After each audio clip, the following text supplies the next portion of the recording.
야, 이년아. 너 같은 게 어디서 굴러와서 우리 아들 발목을 잡아. 1,000만 원 줄 테니까 군말 말고 당장 짐 싸서 나가. 10년이에요, 10년. 새벽 5시에 일어나서 시장 보고 밤 10시까지 행주 한 번 못 놓고 일한 며느리 면상에다가 시어머니가 수표 한 장 던지면서 한 말이 이겁니다.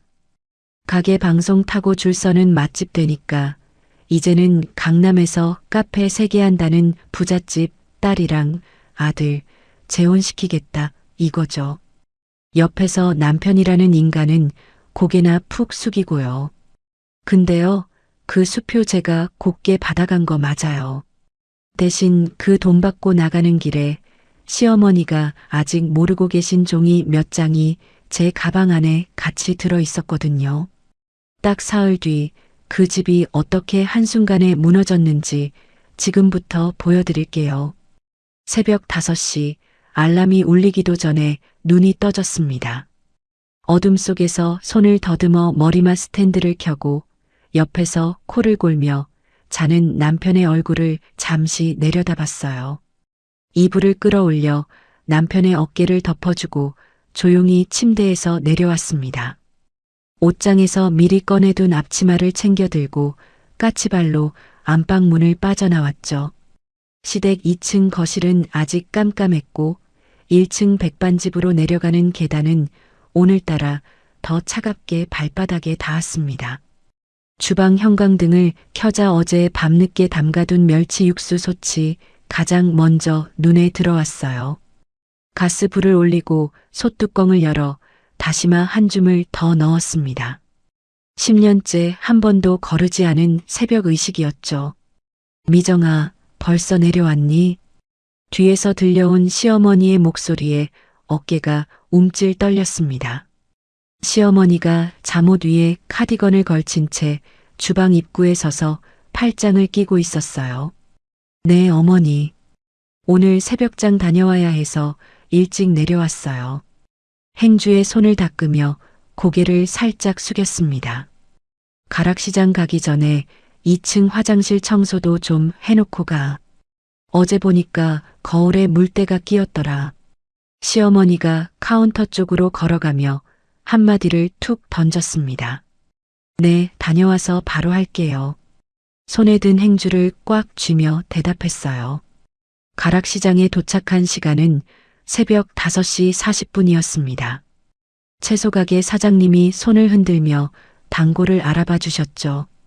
새댁, 오늘도 일찍 왔네. 무 좋은 거 들어왔어. 보고 가. 채소가게 사장님이 무 1개를 들어 올리며 활짝 웃었습니다. 사장님, 무 5개랑 대파 1단 주세요. 그리고 청양고추도 1봉지요. 장바구니를 펼치며 무 상태를 손으로 눌러봤어요. 검은 비닐봉지에 채소를 받아들고 생선 가게로 발걸음을 옮겼습니다. 가게로 돌아와 시계가 7시를 가리킬 무렵 친정엄마가 매주 보내주시는 비법 양념통을 조심스럽게 풀었어요. 빨간 고춧가루와 진한 멸치 액젓 향이 주방 안에 퍼졌습니다. 친정에서 함께 보내온 깍두기와 열무김치를 반찬통에 한 통씩 옮겨 담았죠. 새댁, 문 열었어? 가게 유리문 너머에서 박할머니의 목소리가 들렸습니다. 서둘러 앞치마를 매만지고 문 쪽으로 달려갔어요. 할머니, 들어오세요. 오늘도 일찍 오셨네요. 문을 활짝 열며 박할머니의 팔을 살짝 부축했습니다. 내가 새댁 김치찌개 못 먹으면 하루가 안 가. 박할머니가 평소 앉던 창가 자리에 자리를 잡으며 무릎을 톡톡 두드리셨어요. 잠시만요. 따끈하게 한 상 차려드릴게요. 뜨거운 뚝배기에 김치찌개를 옮겨 담고 공깃밥과 반찬을 쟁반에 올렸습니다. 박할머니 앞에 상을 내려놓자 박할머니가 숟가락을 들고 한 입 떠드셨어요. 아이고, 새댁 음식은 정말 친정엄마 손맛 같아. 어떻게 이런 맛을 내는지 몰라. 박할머니가 눈을 가늘게 뜨며 고개를 절레절레 흔드셨습니다. 그때 카운터에 앉아 신문을 보던 시어머니가 신문을 탁 접으며 끼어들었어요. 할머니, 그게 다 우리 집 비법이지 뭐. 내가 며느리한테 시집 오자마자 하나하나 다 가르쳐 줬어. 시어머니가 입꼬리를 올리며 박할머니 쪽으로 몸을 기울였습니다. 박할머니가 잠시 시어머니를 쳐다보다 슬쩍 제 쪽으로 눈짓을 보내셨어요. 행주를 든 손에 힘이 들어갔지만 입꼬리는 단정하게 올렸습니다. 네, 어머니 덕분이죠. 할머니, 그릇 더 필요하시면 말씀하세요. 박할머니에게 물 한 컵을 새로 채워드리고 주방으로 돌아왔어요. 점심 피크 타임이 끝나갈 무렵 가게 문이 드르륵 열렸습니다. 동네 부동산 김 사장이 양복 차림으로 들어와 카운터 앞 의자에 털썩 앉았어요. 사모님, 좋은 소식 하나 가지고 왔어요. 부동산 김 사장이 손가락으로 카운터를 톡톡 두드리며 목소리를 낮췄습니다. 무슨 소식인데 그래요? 시어머니가 신문을 내려놓고 상체를 앞으로 기울였어요. 이 건물 시세가 또 올랐어요. 작년 이맘때보다 3억은 더 붙었지 싶은데. 부동산 김 사장이 손바닥을 비비며 환하게 웃었습니다. 어머, 그래요? 진짜 그렇게 올랐어요? 시어머니의 눈빛이 순식간에 달라졌어요. 설거지를 하던 손이 잠시 멈춰졌습니다. 수도꼭지에서 흘러내리는 물소리 너머로 두 사람의 목소리가 또렷하게 들렸죠. 사모님, 이 동네에 이만한 노포가 어딨어요. 가게 이름값까지 따지면 더 비싸지. 부동산 김 사장이 손가락 3개를 펴보이며 의미심장하게 웃었어요. 우리 두식이한테도 한번 이야기해 봐야겠네. 자세한 건 다음에 또 와서 얘기해요. 시어머니가 손을 휘휘 저으며 부동산 김 사장을 배웅했습니다. 행주를 쥔 손에 다시 힘이 들어갔어요.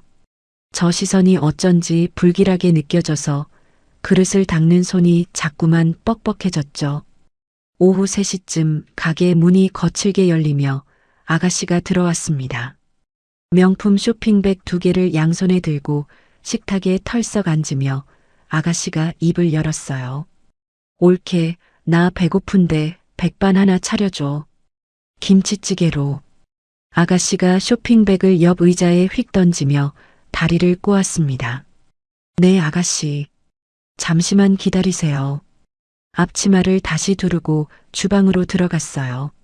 마침 가게에 들른 남편이 아가씨의 쇼핑백을 슬쩍 보더니 동생의 머리를 쓰다듬었습니다. 우리 소영이 또 뭐 샀어? 맛있게 먹어. 남편이 아가씨의 어깨를 토닥이며 흐뭇하게 웃었어요. 쇼핑백에 찍힌 명품 로고가 형광등 불빛에 반짝거렸습니다. 뚝배기에 김치찌개를 옮겨 담는 손이 평소보다 거칠어졌어요. 저녁 장사 전 잠깐 짬이 났을 때 2층 안방에 빨래 바구니를 가지러 올라갔습니다. 문이 살짝 열려있는 안방 안으로 들어서자 화장대 위에 시어머니의 통장이 펼쳐진 채 놓여 있었어요. 빨래 바구니를 집으려다 무심코 통장을 내려다봤습니다. 매달 가게 매출 통장에서 시어머니 개인 적금으로 빠져나간 금액이 줄줄이 적혀 있었죠. 300만 원, 450만 원, 어떤 달은 700만 원까지. 그 옆 칸에는 아가씨의 카드값이라고 짐작되는 큰 금액이 빠짐없이 찍혀 있었습니다. 손가락 끝이 차갑게 식어가는 게 느껴졌어요. 빨래 바구니를 집어들고 조용히 안방을 빠져나왔습니다. 저녁 장사가 시작되자 시이모가 가게로 들어왔어요. 시이모는 카운터 옆 자기 지정석에 자리를 잡으며 시어머니에게 손을 내밀었습니다. 말자야, 오늘 점심 매출은 좀 어때? 시이모가 매출 장부를 자기 앞으로 끌어당기며 안경을 콧잔등 위로 밀어 올렸어요. 언니, 오늘 좀 괜찮았어. 한 80만 원 찍은 것 같아. 시어머니가 시이모 옆에 의자를 끌어다 앉으며 다정하게 어깨를 기댔습니다. 시이모가 가게에 출근한 지 3년이 다 되어 가는데 행주 한 번 잡는 모습을 본 적이 없었어요. 남편을 일찍 여의고 자식도 없이 동생 집에 얹혀 살게 된 시이모에게 가게는 그저 월급이 나오는 의자였습니다. 손님 테이블을 정리하다 시이모와 눈이 마주쳤지만 시이모는 시선을 슬쩍 피하며 장부에 뭔가를 적었어요. 마감 시간 무렵 박할머니가 계산을 마치고 가게를 나서려다 제 손을 꼭 잡으셨습니다. 세댁, 얼굴이 반쪽이 됐어. 좀 쉬어가며 해, 응. 박할머니의 손이 따뜻하게 제 손등을 감쌌어요. 할머니, 저 괜찮아요. 살펴가세요. 박할머니의 손을 마주 잡으며 애써 웃었습니다. 박할머니가 가게를 나가시고 문이 닫힌 순간 주방 뒤편으로 몸을 숨겼어요. 행주로 얼굴을 가리고 잠시 숨을 골랐습니다.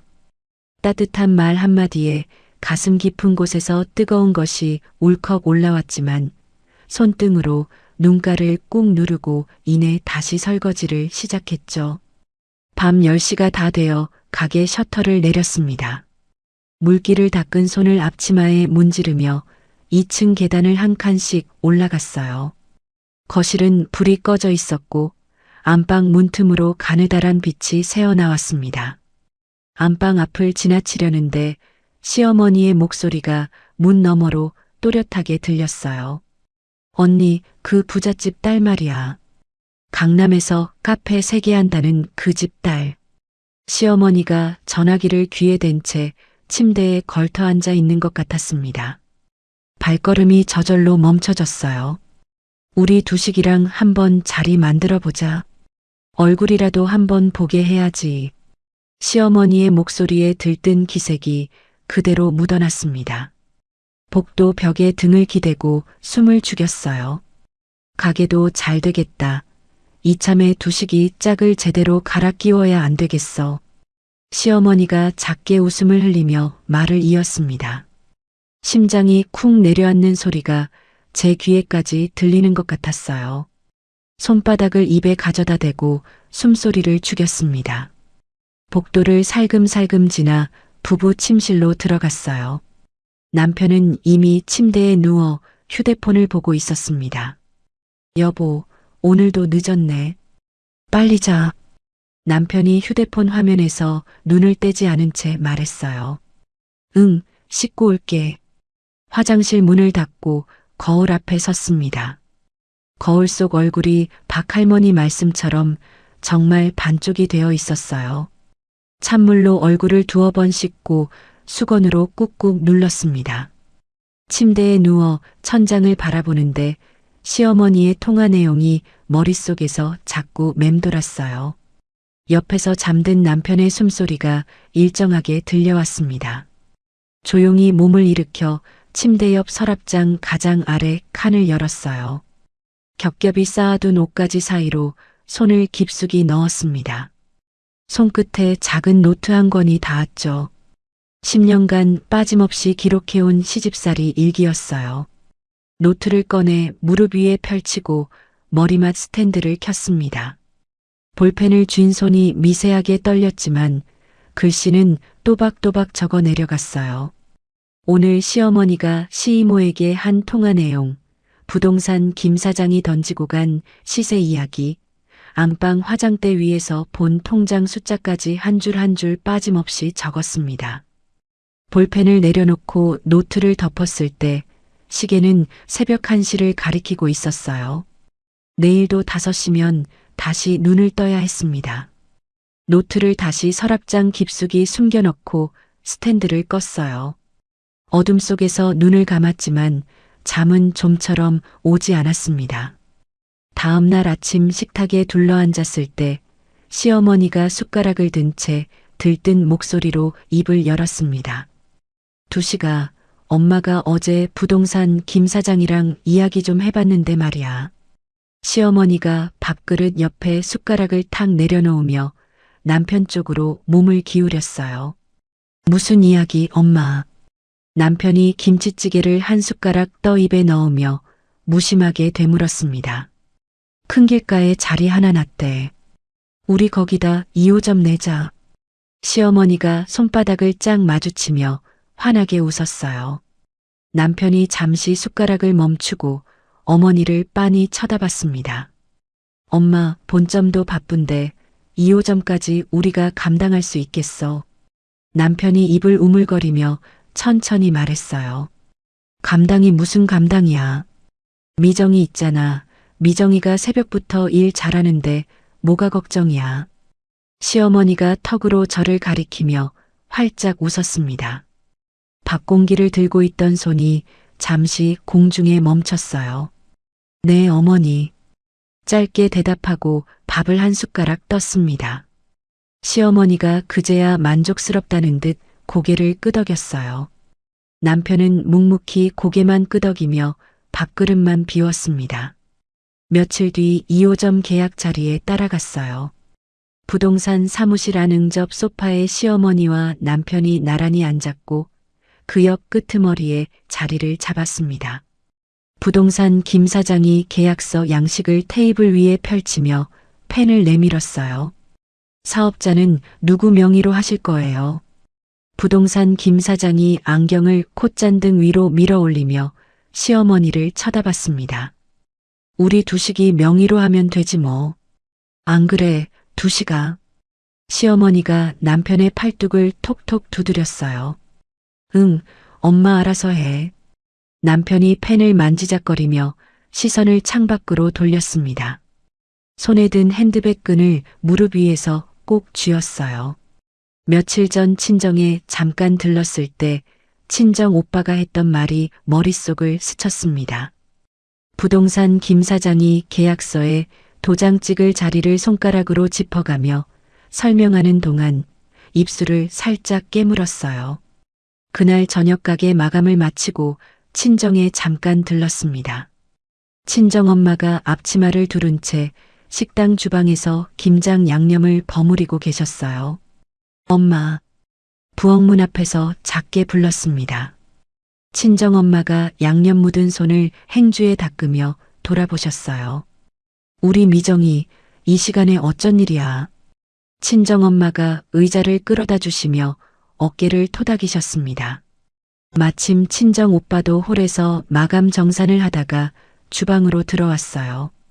미정아, 얼굴이 왜 이래? 무슨 일 있었어? 친정 오빠가 의자에 앉으며 빤히 들여다봤습니다. 식탁 모서리를 손끝으로 매만지며 입을 열었어요. 오빠 시댁에서 큰 길가에 2호점 낸대. 사업자는 두식 씨 명의로 한다고 하고 목소리가 평소보다 낮게 가라앉았습니다. 그래서 너는 또 거기 가서 새벽부터 일만 하라는 거야? 친정 오빠가 식탁을 손바닥으로 쾅 내려쳤어요. 친정 엄마가 행주를 꽉 쥐신 채 의자에 천천히 앉으셨습니다. 미정아, 엄마가 그동안 너 보면서 얼마나 가슴이 미어졌는지 알아? 친정 엄마의 눈가가 붉어졌어요. 엄마, 미안해. 진작 말 못해서. 테이블 위로 손을 뻗어 친정 엄마의 손을 잡았습니다. 친정 엄마가 양손으로 꼭 감싸주셨어요. 미정아, 양념을 우리가 매주 보내잖아. 그게 다 내 손맛으로 가는 건데 내 몫은 한 푼도 못 받고 그게 말이 되니? 친정 오빠가 자리에서 일어나 식탁 주위를 두어 바퀴 돌았습니다. 오빠, 나도 이번엔 가만히 못 있겠어. 고개를 들어 친정 오빠를 쳐다봤어요. 내가 동창회에서 만난 박정훈이라고 변호사 사무실 한다는 친구가 있어. 사람도 진중하고 너 학교 다닐 때 같은 반 아니었나? 친정 오빠가 휴대폰을 꺼내 액정을 손가락으로 톡톡 두드렸습니다. 가슴이 쿵 한번 내려앉았어요. 박정훈이라는 이름이 어렴풋이 떠올랐습니다. 오빠, 그 사람한테 지금 전화하려고? 손을 살짝 들어 친정 오빠를 말렸어요. 그래, 지금 해야지. 더 미루면 안 돼. 친정 오빠가 통화 버튼을 눌렀습니다. 수화기 너머로 점잖은 남자 목소리가 새어나왔어요. 일주일 뒤 동네 작은 법률사무소 앞에 섰습니다. 간판에는 박 변호사 사무실이라고 단정한 글씨로 적혀 있었어요. 문을 밀고 들어가자 책상 앞에서 서류를 정리하던 남자가 자리에서 일어났습니다. 미정아, 너 맞지? 박 변호사가 안경을 살짝 축혀 올리며 빤히 쳐다봤어요. 정훈아. 오랜만이야.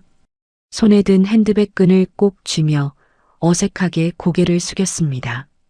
박 변호사가 응접 소파를 손으로 가리키며 자리를 권했어요. 앉아. 진짜 오랜만이다. 학교 졸업하고 처음이지. 박 변호사가 종이컵에 따끈한 보리차를 따라 앞에 놓아줬습니다. 응, 그때 이후로 처음이야. 종이컵을 두 손으로 감쌌어요.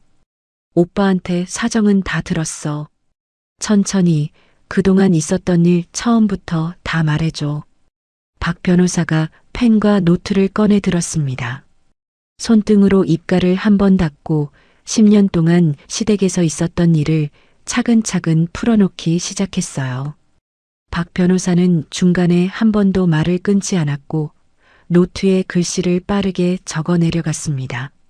이야기가 끝나자 박 변호사가 펜을 내려놓고 종이 한 장을 앞으로 밀었어요. 미정아, 잘 들어.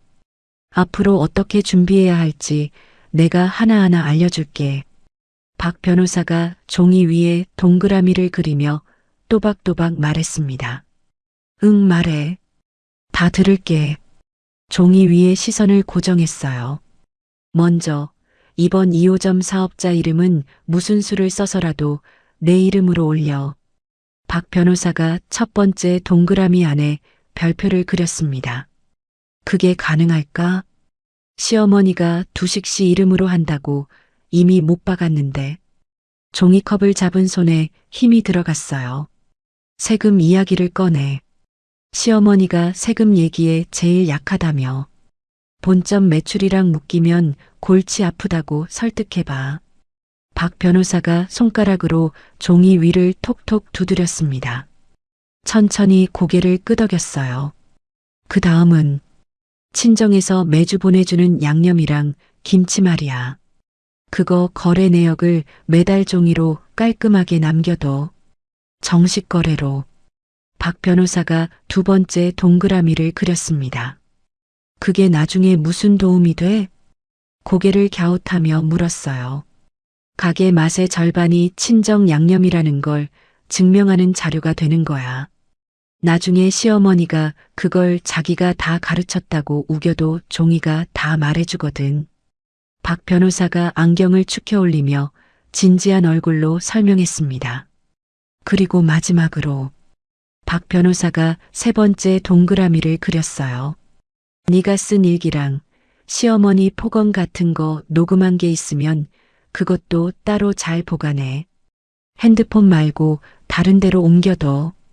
박 변호사가 펜 끝으로 동그라미 안을 콕 찔렀습니다. 녹음은 몇 번 해뒀어. 일기는 10년치가 다 있고. 목소리가 떨려 나왔어요.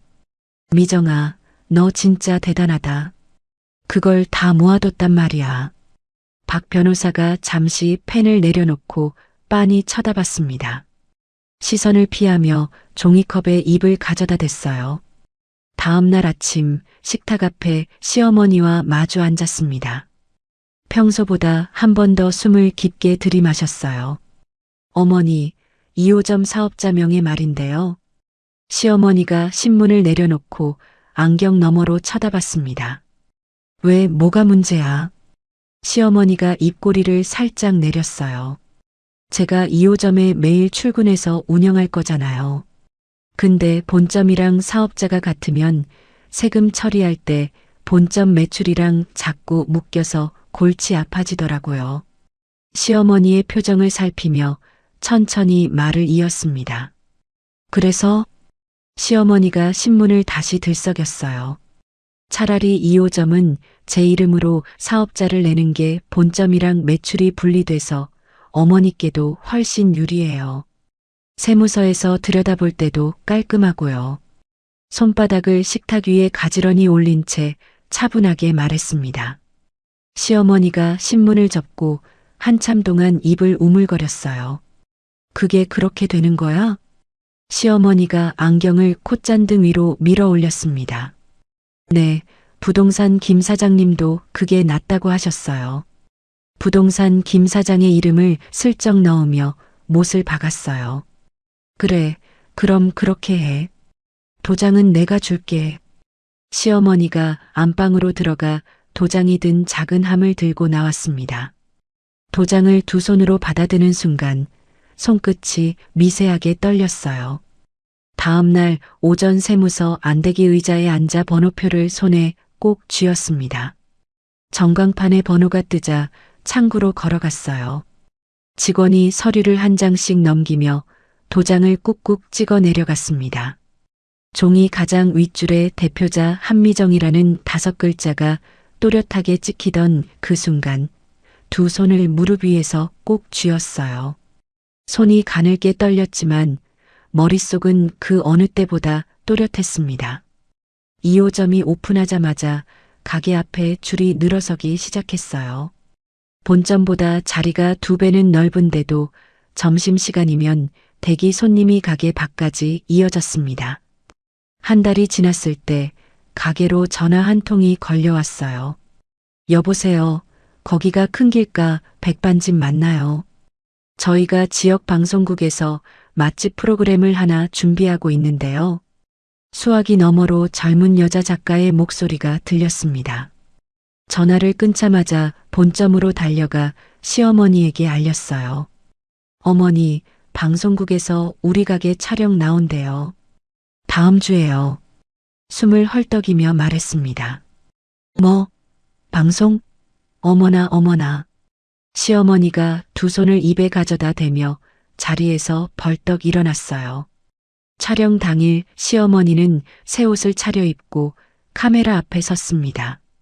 진행자가 마이크를 시어머니 앞에 가져다 댔어요.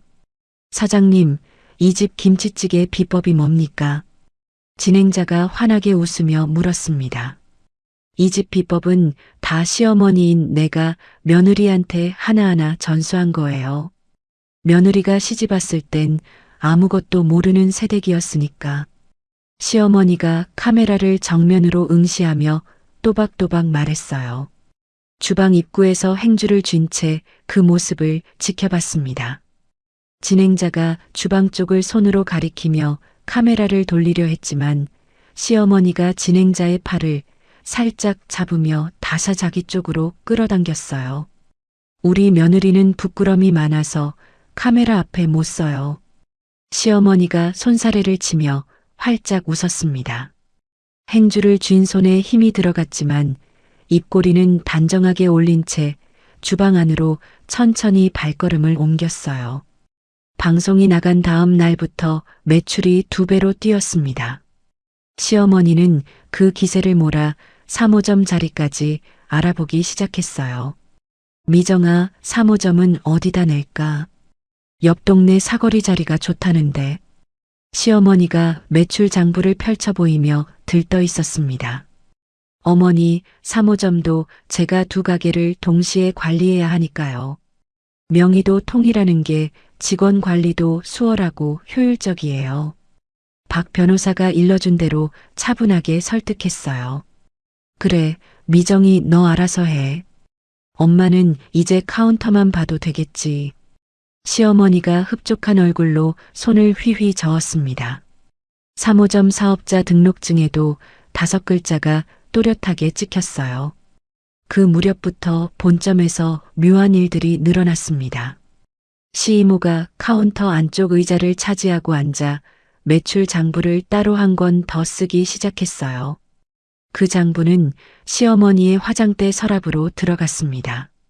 시어머니의 통장에서는 매달 정체불명의 큰돈이 빠져나가기 시작했어요. 밤마다 침대 옆 작은 노트에 그 모든 흐름을 한 줄도 빠짐없이 적어 내려갔습니다. 볼펜을 쥔 손이 더 이상 떨리지 않았어요. 방송이 나간 지 한 달쯤 지난 어느 일요일 저녁이었습니다. 본점 마감을 도우러 잠깐 들렀을 때 시어머니가 카운터 안쪽에서 휴대폰을 들고 작게 통화를 하고 있었어요. 주방에서 그릇을 닦으며 귀를 기울였습니다. 네, 사모님. 오늘 저녁에 꼭 모시고 오세요. 우리 두식이도 자리에 있을 거예요. 시어머니가 평소와 다르게 목소리를 한 톤 높여 상냥하게 말했어요. 행주를 잠시 내려놓고 가게 안쪽 시계를 올려다봤습니다. 저녁 7시가 조금 안 된 시각이었어요. 두식아, 어디 있어? 시어머니가 통화를 끊자마자 2층으로 올라가는 계단 쪽에 대고 외쳤습니다. 남편이 잠옷바람으로 계단 위에 모습을 드러냈어요. 왜 엄마? 남편이 머리를 극적이며 내려왔습니다. 오늘 엄마 친구분이랑 그 댁따님이 식사하러 오신댄다. 너 옷 갈아입고 가게 안쪽 룸에 꼭 자리 잡고 있어라. 시어머니가 남편의 어깨를 손으로 톡톡 두드리며 단속했어요. 왜 그게 누군데? 남편이 어리둥절한 얼굴로 어머니를 쳐다봤습니다. 아무튼 좋은 자리야. 빨리 가서 옷 갈아입어. 엄마 말 들어. 시어머니가 손을 휘휘 저으며 남편을 다시 위층으로 올려보냈어요.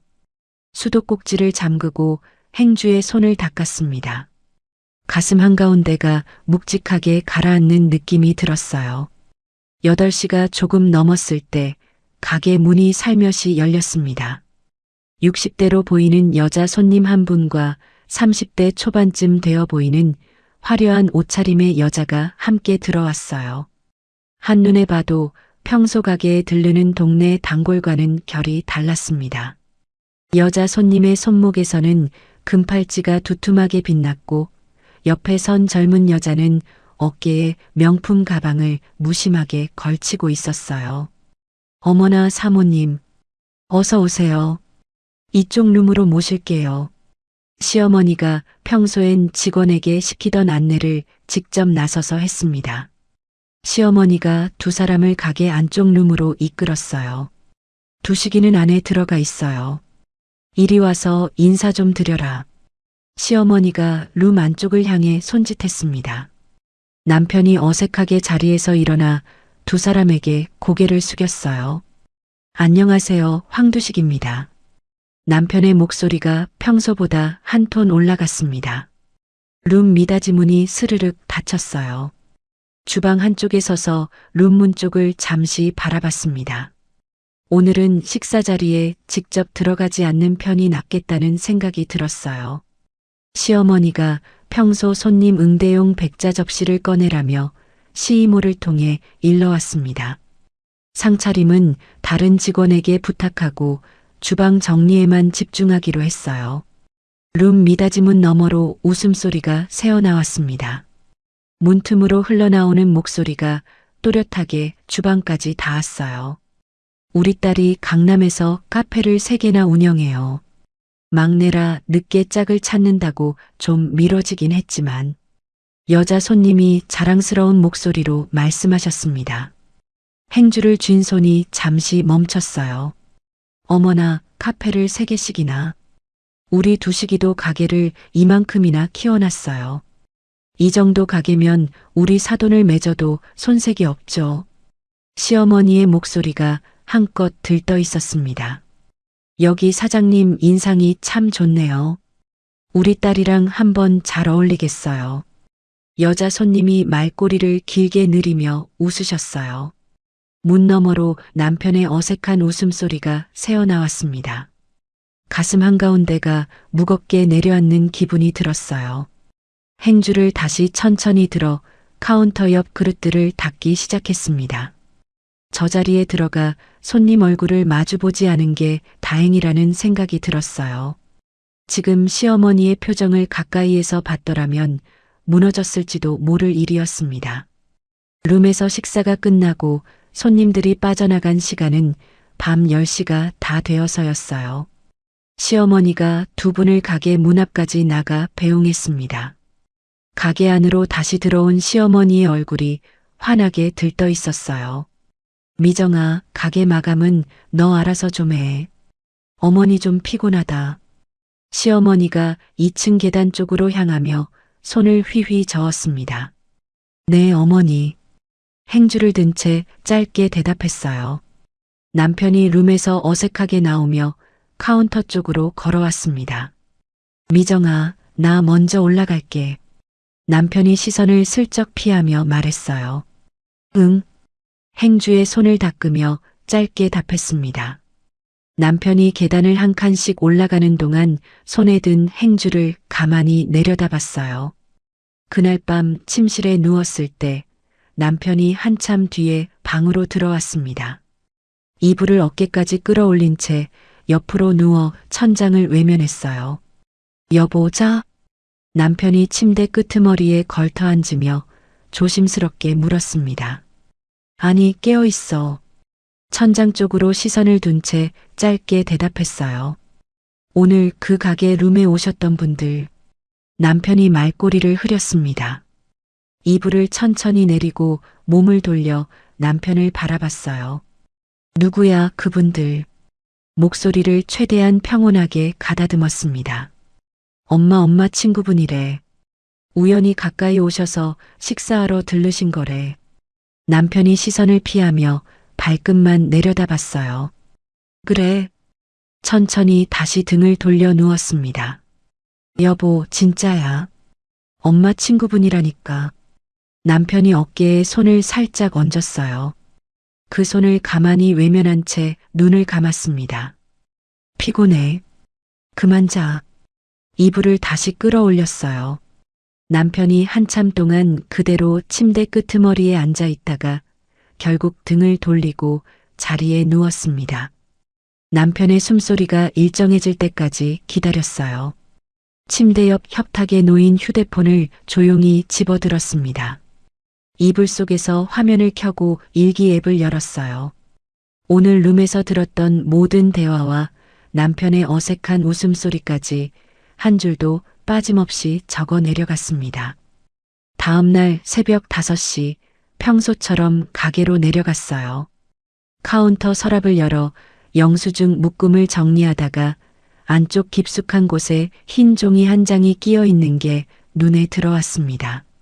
손가락 끝으로 종이를 천천히 끌어냈어요. 어제 그 여자 손님이 남기고 간 명함이었습니다. 명함 앞면에는 화려한 글씨로 회사 이름이 박혀 있었고 뒷면을 뒤집어 봤을 때 가슴이 쿵 내려앉았어요. 명함 뒷면에는 시어머니의 글씨로 짧은 메모가 적혀 있었습니다. 두식이 정식 선보기. 다음 주 토요일 저녁 7시. 시내 호텔 레스토랑. 명함을 쥔 손이 미세하게 떨렸어요.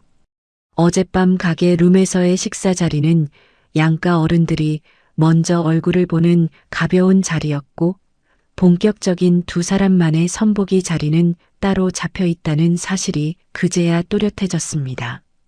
조용히 명함을 휴대폰 카메라로 앞뒤 모두 찍었어요.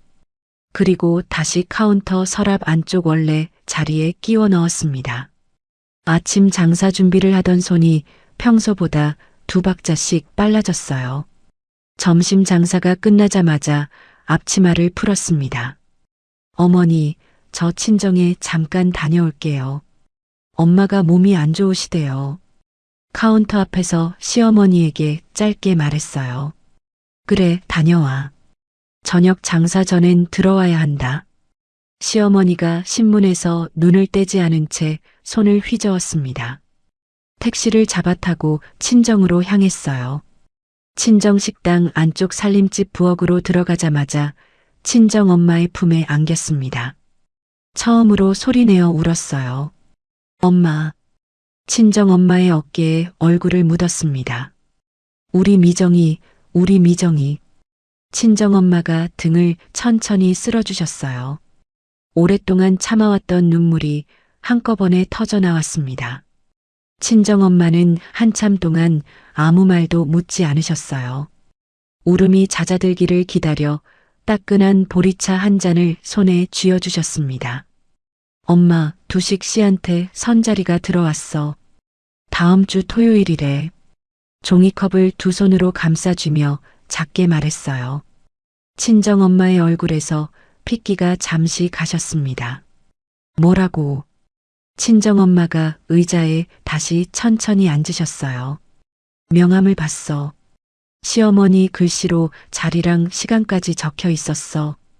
휴대폰을 꺼내 새벽에 찍어둔 사진을 친정엄마 앞에 내밀었습니다. 친정엄마가 휴대폰 화면을 한참 동안 들여다보시다 천천히 내려놓으셨어요. 미정아. 친정엄마가 두 손으로 손을 꼭 잡으셨습니다. 이제는 내 살 길을 찾을 때다. 엄마가 그동안 너한테 참고 살라고 한 번도 안 했지. 근데 이번엔 진짜 안 된다. 친정엄마의 목소리가 단호했어요. 천천히 고개를 끄덕였습니다. 엄마, 나도 이번엔 그냥 안 넘어갈 거야. 종이컵을 내려놓고 친정엄마의 손을 마주 잡았어요. 그 길로 박 변호사 사무실로 향했습니다. 문을 밀고 들어서자 박 변호사가 책상에서 고개를 들었어요. 미정아. 박 변호사가 안경을 축혀 올리며 자리에서 일어났습니다. 정훈아, 이거 좀 봐줘. 가방에서 그동안 모아둔 자료들을 하나씩 꺼내 응접 테이블 위에 펼쳤어요. 10년치 일기 노트, 시어머니의 폭언을 녹음한 파일 목록을 정리한 종이, 시이모가 따로 적던 비공식 장부를 몰래 사진으로 찍어둔 파일, 화장대 위 통장을 찍어둔 사진까지 마지막으로 새벽에 찍은 명함 사진을 보여줬습니다. 박 변호사가 자료들을 한 장씩 천천히 넘겨봤어요. 응접실 안에 종이 넘기는 소리만 한참 동안 들렸습니다. 미정아. 박 변호사가 마지막 장을 덮고 고개를 들었어요. 이 정도면 충분해. 충분히 유리한 위치에서 시작할 수 있어. 박 변호사가 안경 너머로 진지하게 쳐다봤습니다. 두 손을 무릎 위에서 꼭 쥐었어요. 정훈아, 나 이제 진짜 결심했어. 목소리가 떨렸지만 흔들리지는 않았습니다. 그래, 잘 결심했어. 다음 주 토요일 그 자리 끝나고 움직이자. 그날까지는 평소처럼 행동해. 박 변호사가 종이 위에 일정을 적어 내려갔어요. 그날 저녁 가게로 돌아갔을 때 시어머니가 평소처럼 카운터에 앉아 있었습니다. 미정아, 늦었네. 시어머니가 신문을 접으며 쳐다봤어요. 네, 어머니. 친정엄마가 그래도 좀 나아지셨어요. 앞치마를 다시 두르며 차분하게 대답했습니다. 다음 주 토요일이 되었어요. 오후 6시쯤 시어머니가 안방에서 내려왔습니다. 미정아, 오늘 2식이 동창 모임이 있어서 좀 늦는단다. 본점 마감은 너 혼자 좀 해. 시어머니가 화장이 곱게 된 얼굴로 핸드백을 어깨에 걸치며 말했어요. 네, 어머니. 다녀오세요. 행주를 쥔 채 고개를 숙였습니다. 시어머니가 가게 문을 나서는 모습을 카운터 뒤에서 묵묵히 지켜봤어요. 저녁 8시쯤 가게에 박 할머니가 들어오셨습니다. 세댁, 오늘은 사장님이 안 보이네. 박 할머니가 평소 자리에 앉으시며 두리번거리셨어요. 오늘 외출하셨어요, 할머니. 물 한 컵을 내려놓으며 미소를 지었습니다. 아, 그래. 그러고 보니 내가 아까 시내 나갔다가 호텔 레스토랑 앞을 지나는데 우리 사장님이 어떤 젊은 아가씨랑 단둘이 앉아 있더다고. 동생이야?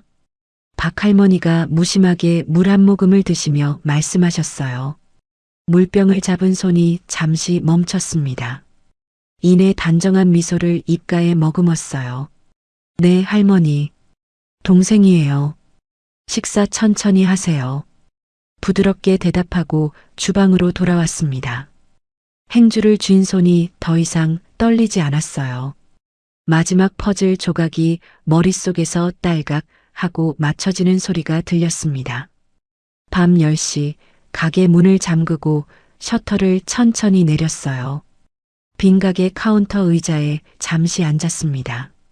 가방에서 시어머니의 비자금 통장을 몰래 찍어둔 사진들을 출력해둔 종이 묶음을 꺼냈어요. 한 장씩 천천히 넘기며 숫자들을 다시 확인했습니다. 300만 원, 450만 원, 700만 원, 그리고 출처를 알 수 없는 큰 금액들. 종이를 다시 가방 안쪽 깊숙이 넣고 가게 불을 껐어요. 이제 더는 참을 이유가 없다는 사실을 차분하게 받아들였습니다. 선복이 다음 날 아침이었습니다. 평소처럼 새벽 5시에 일어나 가게 주방을 정리하고 아침 장사 준비를 끝낸 시간이 8시였어요. 손을 닦고 잠시 카운터 의자에 앉아 숨을 고르려는데 2층에서 시어머니의 목소리가 계단을 타고 내려왔습니다. 미정아, 미정아. 잠깐 안방으로 올라와라. 시어머니의 목소리가 평소보다 한 톤 높았어요. 행주를 카운터 위에 가지런히 놓고 천천히 계단을 올라갔습니다. 거실을 가로질러 안방 앞에 섰을 때 문 너머로 두 사람의 목소리가 새어나왔어요. 시이모와 아가씨의 목소리가 섞여 들렸습니다. 문을 톡톡 두드리고 안으로 들어섰어요. 어머니, 부르셨어요? 문을 닫으며 시어머니를 향해 고개를 숙였습니다. 안방 안에는 시어머니가 화장대 앞 의자에 앉아 있었고 그 옆에 시이모가 팔짱을 끼고 서 있었어요. 침대 모서리에는 아가씨가 다리를 꼬고 앉아 휴대폰을 만지작거리고 있었습니다. 세 사람의 시선이 동시에 한쪽으로 쏠렸어요. 화장대 위에는 흰 종이 한 장이 가지런히 놓여 있었습니다. 시어머니가 그 종이를 손가락으로 톡톡 두드렸어요. 이리 가까이 와봐. 시어머니가 턱짓으로 화장대 쪽을 가리켰습니다. 화장대 앞으로 두어 걸음 더 다가갔어요. 가까이서 보니 종이는 1,000만 원짜리 수표 한 장이었습니다. 가슴 한가운데가 묵직하게 가라앉았어요. 이게 뭐예요, 어머니? 목소리를 최대한 평온하게 가다듬으며 물었습니다. 시어머니가 수표를 손가락으로 집어들었어요. 너 같은 년은 그냥 굴러다녀. 이거 받고 떨어져. 시어머니가 수표를 발치 쪽으로 휙 던졌습니다. 수표가 발등 앞 카펫 위로 사뿐히 떨어졌어요. 시이모가 옆에서 팔짱을 풀며 거들었습니다. 이 정도면 후한 거지. 어디서 굴러온 것한테 1,000만 원이면 어디야. 시이모가 입꼬리를 비틀며 코웃음을 쳤어요. 침대에 앉아있던 아가씨가 휴대폰에서 눈을 떼지도 않고 한마디 보탰습니다. 옳게 좋게 받고 나가. 자존심 부릴 처지도 아니잖아. 아가씨가 다리를 한 번 더 꼬며 머리를 쓸어 넘겼어요. 발치에 떨어진 수표를 내려다봤습니다. 손은 떨리지 않았어요. 오히려 머릿속이 차갑게 가라앉으며 또렷해졌습니다. 우리 두식이는 더 좋은 집안 여자 만나야지. 너 같은 어디서 굴러온 것 데리고는 안 돼. 시어머니가 자리에서 일어나 한 걸음 앞으로 다가왔어요. 그동안 내가 너한테 얼마나 잘해줬어. 시집 와서 밥도 안 굶기고 옷도 안 떨어지게 입혀주고. 시어머니의 목소리가 점점 높아졌습니다. 10년이야, 10년. 그동안 내가 가슴에 묻고 살아온 게 한두 가지인 줄 알아? 너 같은 게 우리 집에 들어와서 우리 두식이 인생 잡아먹은 거지 뭐. 시어머니가 손가락으로 얼굴을 가리켰어요. 조용히 시어머니의 손가락 끝을 바라봤습니다. 어머니, 진심이세요? 목소리가 가늘게 떨렸지만 흔들리지는 않았어요. 진심이지 그럼. 내가 너랑 농담할 사이야. 시어머니가 손바닥으로 화장대를 쾅 내려쳤습니다. 그때 안방 문이 벌컥 열렸어요. 남편이 잠옷바람으로 문 앞에 서 있었습니다.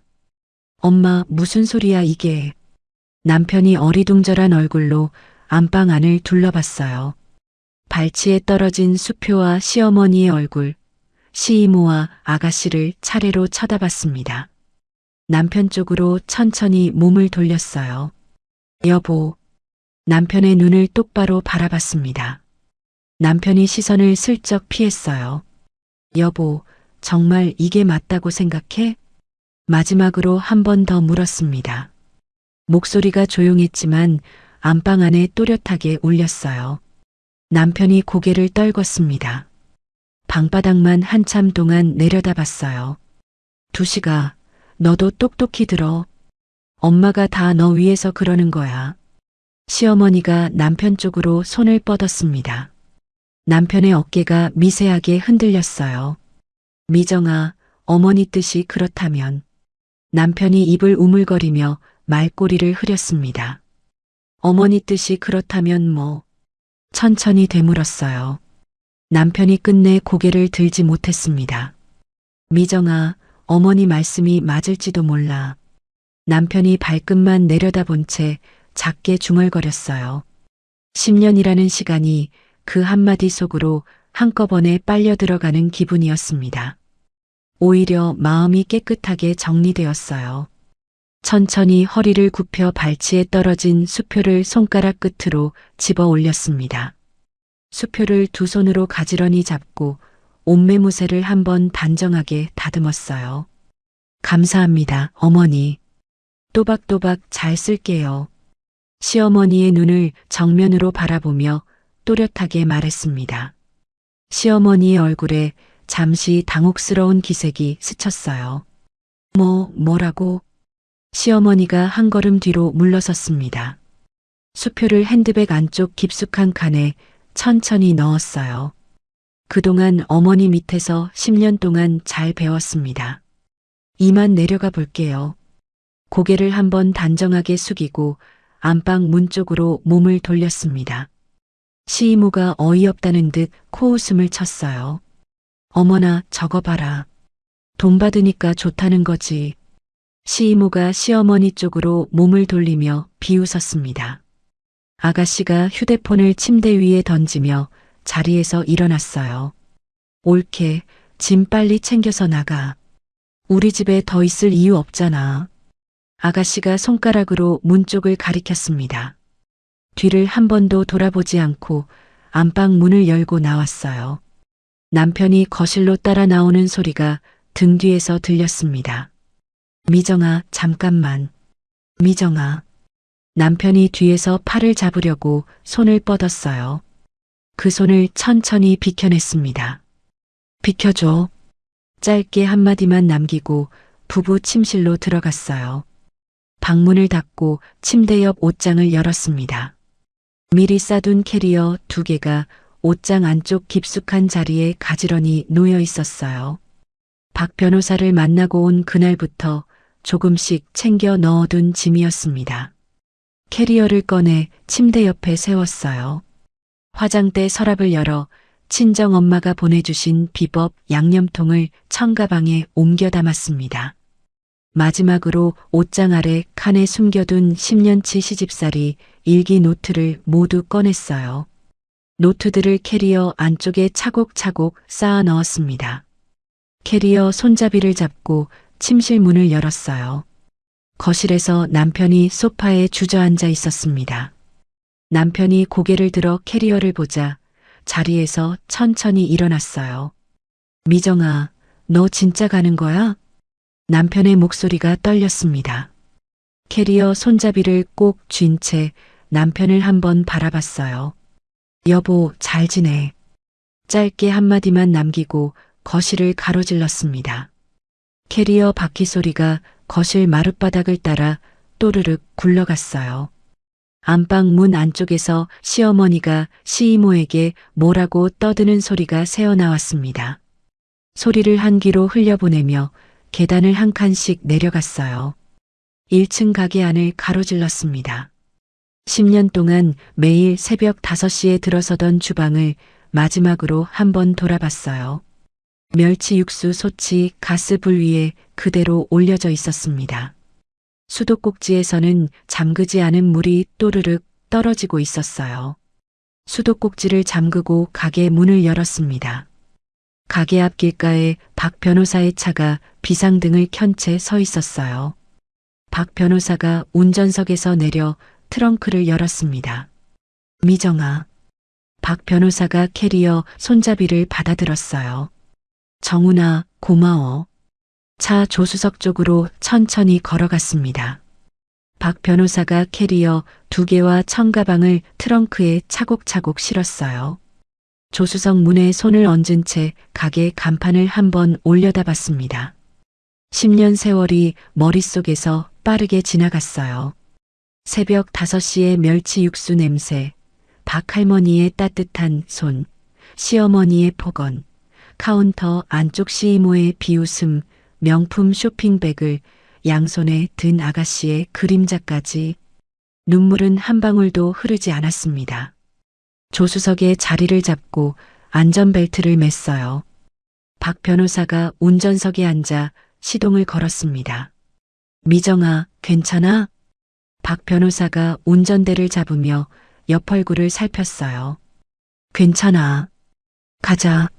앞을 바라본 채 짧게 대답했습니다. 차가 천천히 가게 앞길가를 빠져나갔어요. 박 변호사가 차를 큰 길로 올리며 조수석 옆 좌석 위에 놓아둔 서류 봉투 하나를 손짓으로 가리켰습니다. 미정아, 그거 좀 열어봐. 박 변호사가 잠시 신호에 멈추며 말했어요. 서류 봉투를 무릎 위에 올리고 봉투를 열었습니다. 안에는 2호점과 3호점 사업자 등록증 사본이 가지런히 들어 있었어요. 그 아래에는 친정과의 양념 공급 계약서 사본이 있었습니다. 그리고 맨 아래에 두툼한 종이 묶음 하나가 더 들어 있었어요. 이혼 소장 초안이라고 표지에 적혀 있었습니다. 종이 묶음을 손으로 한번 쓸어봤어요. 준비 다 됐어. 너만 결심하면 돼. 박 변호사가 신호가 바뀌자 다시 차를 출발시켰습니다. 서류 봉투를 무릎 위에 가지런히 올려놓고 정면을 바라봤어요. 차창 밖으로 익숙한 동네 골목들이 하나씩 멀어졌습니다. 그 시각 시댁 안방에서는 시어머니가 시이모와 마주 앉아 깔깔 웃고 있었다는 사실을 며칠 뒤 본점 주방 이모를 통해 전해 듣게 됩니다. 그년이 순순히 나갔네. 역시 사람은 돈이 최고지.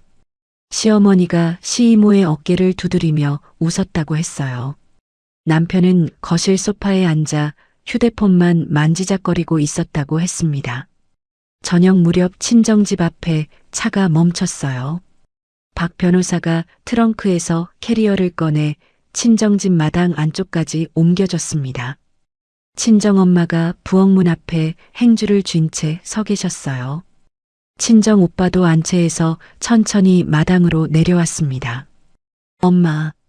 캐리어 손잡이에서 손을 떼며 친정엄마 쪽으로 걸어갔어요. 친정엄마가 두 팔을 벌려 어깨를 안아주셨습니다. 잘 왔다. 우리 미정이. 친정엄마의 손이 등을 천천히 토닥였어요. 오랫동안 참아왔던 한숨이 깊은 곳에서 빠져나왔습니다. 저녁 식탁에 친정엄마와 친정오빠가 마주 앉았어요. 핸드백 안쪽에서 1,000만 원짜리 수표를 꺼내 식탁 위에 가만히 올려놓았습니다. 수표 한 장이 식탁 한가운데에 가지런히 놓였어요. 친정엄마와 친정오빠가 동시에 수표를 내려다봤습니다. 엄마, 오빠. 두 사람을 차례로 바라봤어요. 이 돈은 시댁 일이 다 정리되는 마지막 순간까지 한 푼도 안 쓸 거야. 그리고 의미 있는 곳에 돌려놓을 거야. 목소리가 차분하게 가라앉아 있었습니다. 친정엄마가 식탁 위에 놓인 손을 가만히 잡아주셨어요. 친정오빠가 깊게 한숨을 내쉬며 고개를 끄덕였습니다.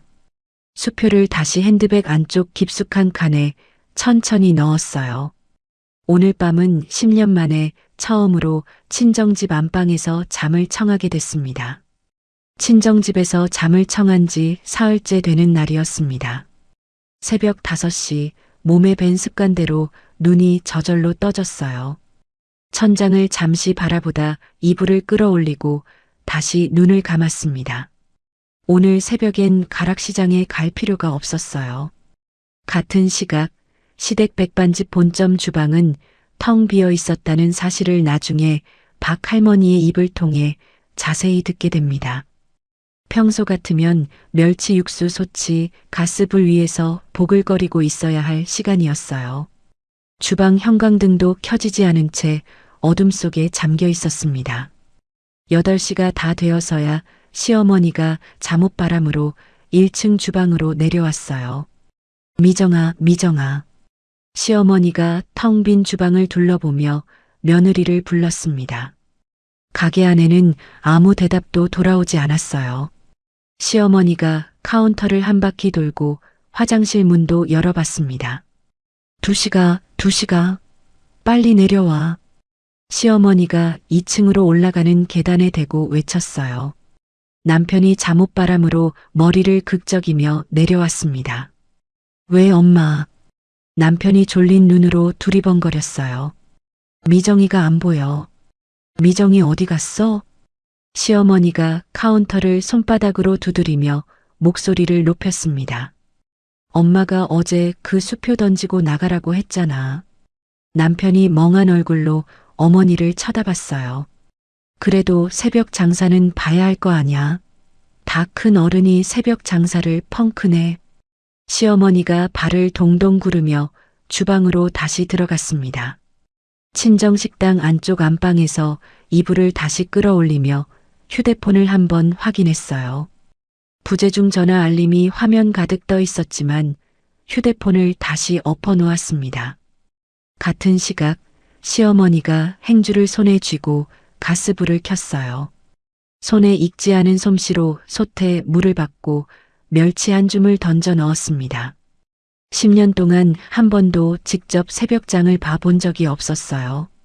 가락시장 어느 가게에서 물을 사야 좋은 물을 살 수 있는지조차 알지 못했습니다.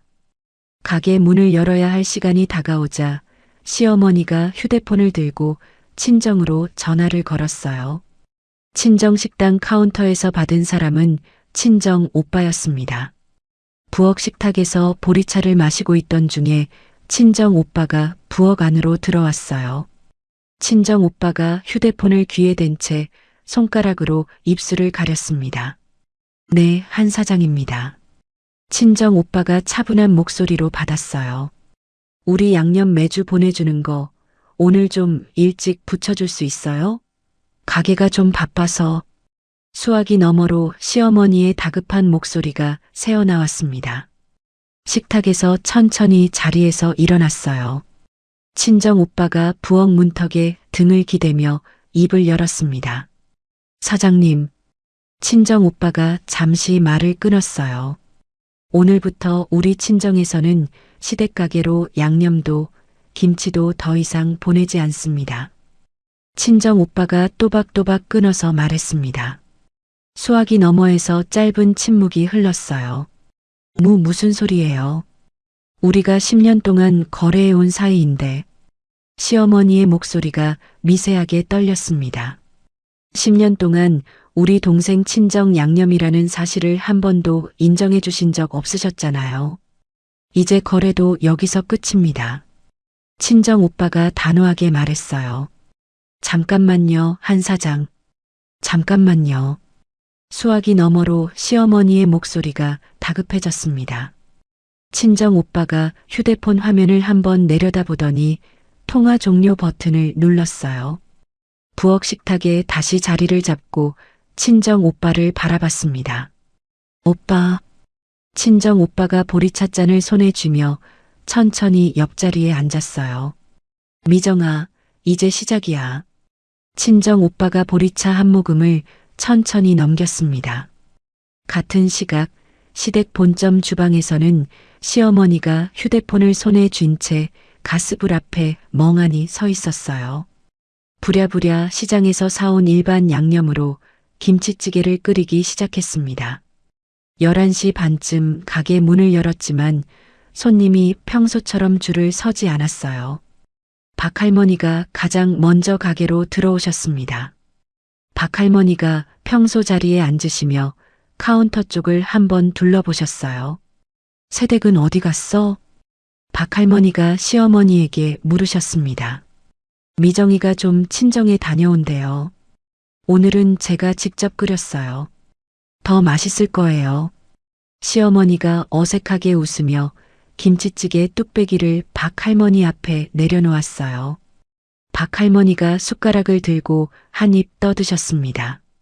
박할머니의 숟가락이 입 앞에서 잠시 멈췄어요. 박할머니가 천천히 숟가락을 뚝배기 위에 다시 내려놓으셨습니다. 사장님, 이거 새댁이 끓인 거 아니지? 박할머니가 안경 너머로 시어머니를 빤히 쳐다보셨어요. 왜요? 맛이 좀 다른가요?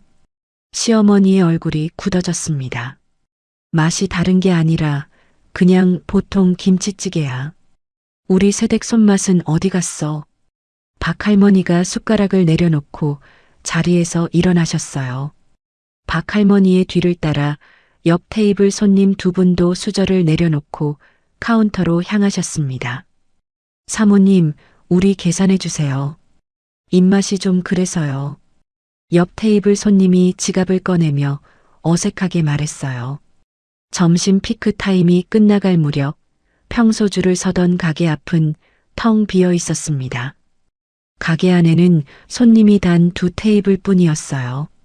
시이모가 카운터 안쪽 자기 자리에 앉아 발을 동동 굴렀습니다. 말자야, 이게 무슨 일이야? 며느리가 무슨 짓을 하고 간 거야? 시이모가 시어머니의 팔을 잡으며 호들갑을 떨었어요. 언니, 일단 진정해. 친정에 다시 전화해 봐야겠어. 시어머니가 떨리는 손으로 휴대폰을 다시 들었습니다. 같은 시각 친정집 마당에서 박 변호사와 마주 앉아 있었어요. 박 변호사가 노트북을 무릎 위에 펼쳐놓고 화면을 보여줬습니다. 미정아, 오늘 오후에 2호점이랑 3호점에 안내문을 보낼 거야. 박 변호사가 화면을 손가락으로 가리켰어요. 화면에는 단정한 글씨로 정리된 안내문이 떠 있었습니다. 내용이 뭐야? 화면을 들여다보며 물었어요. 두 가게의 진짜 대표는 처음부터 한미정 한 명이었고 본점 사장님이 두 가게까지 같이 관리하시는 것처럼 행세해 오셨지만 이제부터는 너 혼자 직접 운영하는 체제로 바뀐다는 안내야. 박 변호사가 한 문장씩 천천히 짚어줬습니다. 천천히 고개를 끄덕였어요. 보내자. 짧게 대답했습니다. 박 변호사가 안내문 발송 버튼을 눌렀어요. 오후 2시쯤 2호점에 직접 출근했습니다. 가게 안 직원 5명이 홀 한가운데 모여 있었어요. 박 변호사가 보낸 안내문을 다들 한 장씩 손에 들고 있었습니다. 주방 이모 두 분이 가장 먼저 입을 여셨어요. 새댁 사장님, 이게 정말이야? 주방 이모 한 분이 안내문을 흔들며 물으셨습니다. 직원들 앞에 서서 잠시 모두를 둘러봤어요. 이모님들, 그동안 본점에서 일하신 적도 있으셔서 저랑 다 아는 사이잖아요. 오늘부터 이 가게는 제가 직접 운영합니다. 손을 모은 채 차분하게 말했습니다. 직원들이 서로 얼굴을 한 번씩 마주봤어요. 월급은 단 하루도 밀리지 않아요. 친정에서 들어오는 양념도 변함없이 매주 들어옵니다. 그건 제가 약속드릴게요. 직원들의 얼굴을 한 명씩 바라보며 또박또박 말했습니다. 홀 가운데 카운터 의자에 앉아있던 매니저가 천천히 박수를 쳤어요. 사장님, 저는 사장님 따라가겠습니다. 매니저가 자리에서 일어나며 고개를 숙였습니다. 주방 이모 두 분도 앞치마를 다시 단정하게 매셨어요. 같은 시각 시댁 본점에서는 또 한 차례 소동이 벌어지고 있었습니다. 밀린 4대 보험료 고지서가 우편함에 한꺼번에 들이닥쳤다는 소식을 그날 저녁 본점 주방 이모를 통해 전해 들었어요. 시어머니가 그동안 직원들 4대 보험을 가게 비용으로 처리하지 않고 며느리 명의로 슬쩍 끼워 넣어왔던 사실이 한꺼번에 드러났습니다. 거기에 직원 수당까지 한두 달 밀려 있는 상황이었어요. 본점 주방 이모 3분이 카운터 앞에 나란히 섰습니다. 사모님, 우리 그동안 받지 못한 수당 정리해 주세요. 주방 이모 한 분이 통장 사본을 카운터 위에 올려놓으셨어요. 이모님, 잠시만요. 며칠만 시간을 주시면 정리할게요. 시어머니가 두 손을 모으며 사정했습니다. 몇 달째 같은 말씀이세요. 우리 오늘부로 그만두겠습니다. 주방 이모 세 분이 동시에 앞치마를 풀어 카운터 위에 올려놓으셨어요. 세 분이 한꺼번에 가게를 나가시는 모습을 카운터 안쪽에서 시이모와 남편이 멍하니 지켜봤다고 했습니다. 저녁 7시쯤 휴대폰이 진동했어요. 화면에 시어머니의 이름이 떴습니다. 휴대폰을 식탁 위에 그대로 엎어놓았어요. 박 변호사가 옆자리에서 노트북 화면을 들여다보다 고개를 들었습니다. 받지 마. 내가 문자 보낼게. 박 변호사가 자신의 휴대폰을 들었어요. 박 변호사가 시어머니에게 문자 한 통을 보냈습니다. 앞으로 며느님에 관한 모든 연락은 법적 대리인인 저에게 직접 해주시기 바랍니다. 박 변호사가 보낸 문자를 화면으로 보여줬어요. 그 시각 시댁 거실에서는 시어머니가 휴대폰을 손에 쥔 채 거실 소파에 주저앉았다는 사실을 며칠 뒤 본점에서 일했던 매니저를 통해 전해 들었습니다. 시이모가 옆에서 머리를 싸매고 있었고 남편은 거실 한쪽 구석에서 손바닥으로 얼굴을 감싸고 있었어요. 아가씨가 그 옆에서 다리를 꼬고 앉아 한마디를 보탰다고 했습니다. 엄마, 그럼 내 카드값은 어떻게 되는 거야? 다음 주가 결제일인데. 아가씨가 휴대폰을 만지작거리며 입을 삐죽거렸어요. 시어머니가 그제야 아가씨를 향해 손바닥을 들었다고 했습니다. 이년아, 지금 카드값이 문제야. 가게가 망하게 생겼어. 시어머니가 처음으로 막내딸에게 소리를 질렀다는 이야기를 들었어요. 친정집 부엌 식탁에서 박 변호사와 마주 앉아 있었습니다. 박 변호사가 노트북 옆에 두툼한 서류 봉투를 하나 올려놓았어요. 미정아, 다음 단계 준비됐어. 박 변호사가 봉투에서 종이 묶음을 꺼냈습니다. 이게 뭐야? 종이 묶음을 들여다봤어요. 시어머니가 가게 매출에서 빼돌려서 만든 비자금 통장 자료랑 시이모 이름으로 슬쩍 만들어둔 차명 계좌 자료야. 이걸 관할 세무서에 정식으로 제보 접수할 거야. 박 변호사가 종이 묶음 위에 도장이 들어갈 자리를 손가락으로 짚었습니다. 도장이 들어있는 작은 함을 가방에서 꺼냈어요. 천천히 도장에 인주를 묻혔습니다. 서류 위에 도장을 또박또박 찍어 내려갔어요. 도장 자국이 종이 위에 선명하게 새겨졌습니다. 박 변호사가 서류를 봉투 안에 다시 정리해 넣었어요. 내일 아침 첫 시간에 접수할게. 박 변호사가 봉투를 가방 안쪽 깊숙한 칸에 챙겨 넣었습니다. 부엌 창밖으로 어둠이 짙게 깔려 있었어요. 손바닥으로 식탁 위를 한번 천천히 쓸어내렸습니다. 10년 동안 가슴에 묻어뒀던 무거운 짐이 한꺼풀씩 벗겨지는 기분이 들었어요. 친정엄마가 부엌으로 들어오시며 따끈한 미역국 한 그릇을 식탁 위에 내려놓아 주셨습니다. 미정아, 한술 떠라. 친정엄마가 옆자리에 앉아 등을 천천히 토닥여 주셨어요. 숟가락을 들고 미역국을 한 입 떠넣었습니다. 뜨끈한 국물이 목구멍을 타고 내려갔어요. 10년 만에 누구의 눈치도 보지 않고 천천히 한 그릇을 다 비울 수 있었습니다. 박 변호사가 세무서에 자료를 접수한 지 2주가 지난 화요일 오전이었습니다. 친정식당 주방에서 점심 손님 맞이 준비를 돕고 있었어요. 행주에 손을 닦고 있는데 휴대폰이 짧게 진동했습니다. 박 변호사가 보낸 문자였어요. 오늘 오전에 본점에 세무서 조사관들이 들어갔어. 지금쯤 시작됐을 거야. 문자를 한 번 더 천천히 읽어봤습니다. 같은 시각 시댁 백반집 본점 앞에는 검은 정장 차림의 남자 4명이 가게 안으로 천천히 들어섰다는 사실을 며칠 뒤 본점에서 일했던 매니저를 통해 자세히 전해 듣게 됩니다. 가게 안에는 시어머니와 시이모가 카운터 안쪽에 나란히 앉아 있었어요. 손님이 없는 가게 안정적이 짙게 깔려 있었습니다. 조사관 중 한 명이 카운터 앞에서 신분증을 펼쳐 보였어요. 관할 세무서에서 나왔습니다. 사전 통지서 받으셨죠? 조사관이 차분한 목소리로 말했습니다. 시어머니의 손에서 신문이 툭 떨어졌어요. 시이모는 자리에서 천천히 일어서다 의자에 다시 주저앉았다고 했습니다. 무슨 일이세요? 시어머니의 목소리가 미세하게 떨렸어요. 가게 매출 장부와 사업자 통장, 그리고 사장님 개인 통장까지 잠시 살펴봐야 합니다. 협조 부탁드립니다. 조사관이 카운터 안쪽으로 천천히 걸음을 옮겼습니다. 다른 조사관 2명이 안쪽 사무실 문을 열고 들어갔어요. 서류함을 한 칸씩 열어보던 조사관 중 한 명이 안쪽 깊숙한 칸에서 두툼한 장부 한 권을 꺼냈습니다.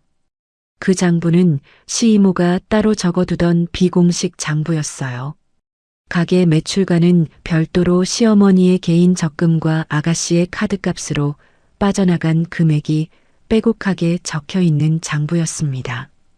조사관이 장부 표지를 손으로 한번 쓸어보고 안경 너머로 시이모를 쳐다봤어요. 시이모가 자리에서 벌떡 일어났습니다. 그건 제 거예요.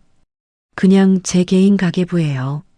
시이모가 손을 휘저으며 다급하게 말했어요.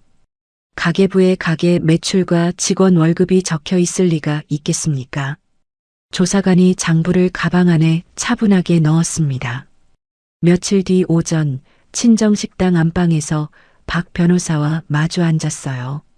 박 변호사가 노트북 화면을 펼치며 입을 열었습니다. 미정아, 오늘 저녁 지역 방송국에서 단독 보도가 나갈 거야. 박 변호사가 안경을 한번 축혀 올렸어요. 방송?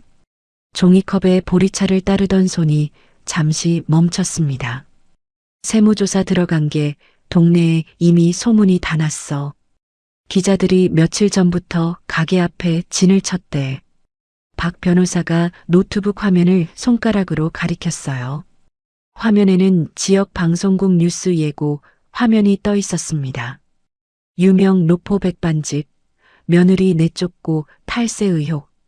자극적인 자막이 화면 한가운데 떠 있었어요. 종이컵을 식탁 위에 천천히 내려놓았습니다. 정훈아, 이 자막은 누가 만든 거야? 방송국 화면을 들여다보며 물었어요. 이건 기자들이 자체 취재로 만든 거야. 우리가 흘린 게 아니야. 박 변호사가 노트북 화면을 닫았습니다. 천천히 고개를 끄덕였어요. 저녁 7시 뉴스 시간이 되었습니다. 친정집 안방 텔레비전 앞에 친정엄마와 친정오빠 박 변호사와 나란히 앉았어요. 뉴스 앵커가 자막과 함께 보도를 시작했습니다. 화면에 텅 빈 본점 가게 앞모습이 비쳤어요. 기자가 마이크를 들고 가게 앞을 걸어가며 멘트를 했습니다. 10년 동안 동네 노포로 알려진 백반집이 며느리를 내쫓고 탈세 의혹까지 받고 있다는 내용이었어요. 화면이 동네 단골 인터뷰로 넘어갔습니다. 박 할머니의 모습이 화면 가득 잡혔어요. 박 할머니가 가게 앞 길가에서 손가락으로 가게를 가리키며 말씀하셨습니다. 이 가게 음식이 다 새댁 손맛이었어. 우리 동네 사람들은 그걸 다 알아. 박 할머니가 또렷한 목소리로 말씀하셨어요. 근데 그 사장님이 며느리를 그렇게 모질게 내쫓았다는 거야. 나는 정말 그 새댁한테 미안해서 잠도 안 와. 박 할머니가 화면 안에서 눈물을 살짝 닦으셨습니다. 화면을 바라보다가 박 할머니의 손이 닿았던 따스함이 손등에 다시 살아나는 것 같았어요. 손등으로 눈가를 한번 닦았습니다. 옆에서 친정엄마가 손을 꼭 잡아주셨어요. 보도가 나간 다음 날 본점 가게 앞에는 손님 대신 기자들의 카메라가 진을 쳤다는 소식이 들렸습니다. 같은 날 오후 본점 건물주가 시어머니에게 직접 가게로 찾아왔다는 이야기를 며칠 뒤 본점에서 일했던 매니저를 통해 전해 들었어요. 건물주가 카운터 앞에 서서 단호하게 말했다고 했습니다. 사모님, 이 건물 이미지가 너무 안 좋아졌어요. 다음 달 계약 갱신은 어렵겠습니다. 건물주가 손에 든 서류 봉투를 카운터 위에 올려놓았어요. 시어머니가 카운터 의자에 주저앉으며 손바닥으로 가슴을 눌렀습니다. 사장님, 잠깐만요. 우리가 10년을 이 건물에서 장사한 사이인데. 시어머니가 떨리는 목소리로 매달렸어요. 그리고 한 가지 더, 가게 임대 보증인 말입니다. 건물주가 서류 한 장을 시어머니 앞으로 밀었습니다. 서류 위에는 보증인 칸에 한 사람의 이름이 또렷하게 적혀 있었어요. 친정 오빠의 이름이었습니다. 시어머니가 그제야 무릎이 풀렸다고 했어요. 10년 전 가게를 처음 임대할 때 시어머니가 어렵다며 매달려서 친정 오빠가 호의로 보증인 칸에 이름을 올려줬던 일이 있었습니다. 그 사실을 시어머니는 까맣게 잊고 살아왔어요. 이제 그 보증인이 친정 오빠라는 사실은 가게가 망하는 순간 모든 책임이 다시 시어머니 본인에게 돌아오게 만드는 결정적 장치가 되어 있었습니다. 같은 시각 친정집 마당에서 친정 오빠가 휴대폰을 손에 쥔 채 천천히 걷고 있었어요. 마당 한쪽 평상에 앉아 친정 오빠를 바라봤습니다. 오빠. 친정 오빠가 평상 옆에 자리를 잡고 앉았어요. 방금 건물주한테 전화 받았다. 이제 보증인 자리에서 빠지겠다고 정식으로 통보했어. 친정 오빠가 휴대폰을 평상 위에 내려놓았습니다. 고마워, 오빠. 친정 오빠의 어깨에 머리를 잠시 기댔어요. 며칠 뒤 아가씨에 관한 소식이 동네 미용실을 통해 친정 식당으로 흘러들어왔다는 이야기를 친정엄마가 전해주셨습니다. 아가씨가 단골 백화점 명품관에서 새 가방 하나를 골라 들고 카운터로 향했다고 했어요. 직원이 카드를 단말기에 한 번 긁고 2번 긁었습니다. 손님, 카드가 한도 초과로 결제가 안 됩니다. 직원이 카드를 카운터 위로 다시 밀어 놓았다고 했어요. 무슨 소리예요? 다시 해보세요. 아가씨가 카운터를 손바닥으로 두드렸다고 했습니다. 한도 초과로 결제가 어렵습니다. 다른 카드 있으시면 보여주시겠어요? 직원이 차분한 목소리로 다시 말했다고 했어요. 아가씨가 백화점 한가운데서 발을 동동 굴렀다고 했습니다. 가방을 카운터 위에 던지고 손에 든 휴대폰으로 시어머니에게 전화를 걸었다고 했어요. 수화기 너머로 시어머니가 처음으로 막내딸에게 호통을 쳤다는 이야기가 본점 매니저의 입을 통해서도 들려왔습니다. 이년아, 지금 너 카드값이 문제야. 가게가 다 무너지게 생겼어. 시어머니의 목소리가 수화기 너머로 본점까지 새어나왔다고 했어요. 아가씨가 그 자리에 가방을 두고 도망치듯 백화점을 빠져나갔다고 했습니다. 같은 시각 텅 빈 본점 가게 안에서는 남편이 혼자 카운터 의자에 앉아 있었다는 사실을 며칠 뒤 우편함에 꽂힌 안내문을 본 본점 매니저를 통해 전해 들었어요. 남편이 우편함을 한번 열어 안내문 봉투를 꺼냈습니다. 봉투 겉면에 박 변호사 사무실의 직인이 찍혀 있었어요. 남편의 손이 미세하게 떨렸다고 했습니다. 봉투 안에는 가정법원의 이혼 조정 출석 통지서가 들어 있었어요. 남편이 통지서를 카운터 위에 펼쳐놓고 한참 동안 들여다봤다고 했습니다. 같은 시각 시이모가 옷가지를 가방에 챙겨 넣고 있었어요. 시이모가 시어머니와 안방에 마주 앉았다는 이야기를 본점 매니저를 통해 전해 들었습니다. 말자야, 나는 이 일과 아무 상관없는 사람이야. 장부도 네가 시켜서 쓴 거잖아. 시이모가 짐 가방 손잡이를 잡으며 시어머니를 외면했어요. 언니, 지금 무슨 소리야? 언니가 그동안 가게에서 얼마나 챙겨갔는지 모르는 사람이 어딨어. 시어머니가 시이모의 옷자락을 잡았습니다. 내가 받은 거? 그건 다 네가 시켜서 받은 거지. 나는 책임 없어. 시이모가 시어머니의 손을 뿌리치며 안방 문을 열고 나갔어요. 시이모가 짐 가방을 끌고 시댁 현관문을 나설 때 뒤도 한번 돌아보지 않았다고 했습니다. 같은 시각 2호점에서는 점심 손님이 가게 앞에 길게 줄을 서기 시작했어요. 가게 입구새로 다 높이 옌 팻말 아래로 박 할머니가 가장 먼저 자리를 잡으셨습니다. 박 할머니가 가게 안으로 들어오시며 두 손을 활짝 벌리셨어요. 새댁 사장님, 우리 사장님. 박 할머니가 손을 꼭 잡아주셨습니다. 할머니, 와주셔서 정말 감사해요. 박 할머니의 손을 마주 잡으며 미소를 지었어요. 여기가 진짜 며느리 손맛이래. 동네 어르신들이 다 그러더라고. 박 할머니가 활짝 웃으시며 평소 자리로 가셨습니다. 박 할머니의 뒤를 이어 본점 옛 단골 어르신들이 한 분씩 가게로 들어오셨어요. 홀이 금세 손님으로 가득 찼습니다. 주방에서 멸치 육수를 다시 끓이며 가스불을 올렸어요.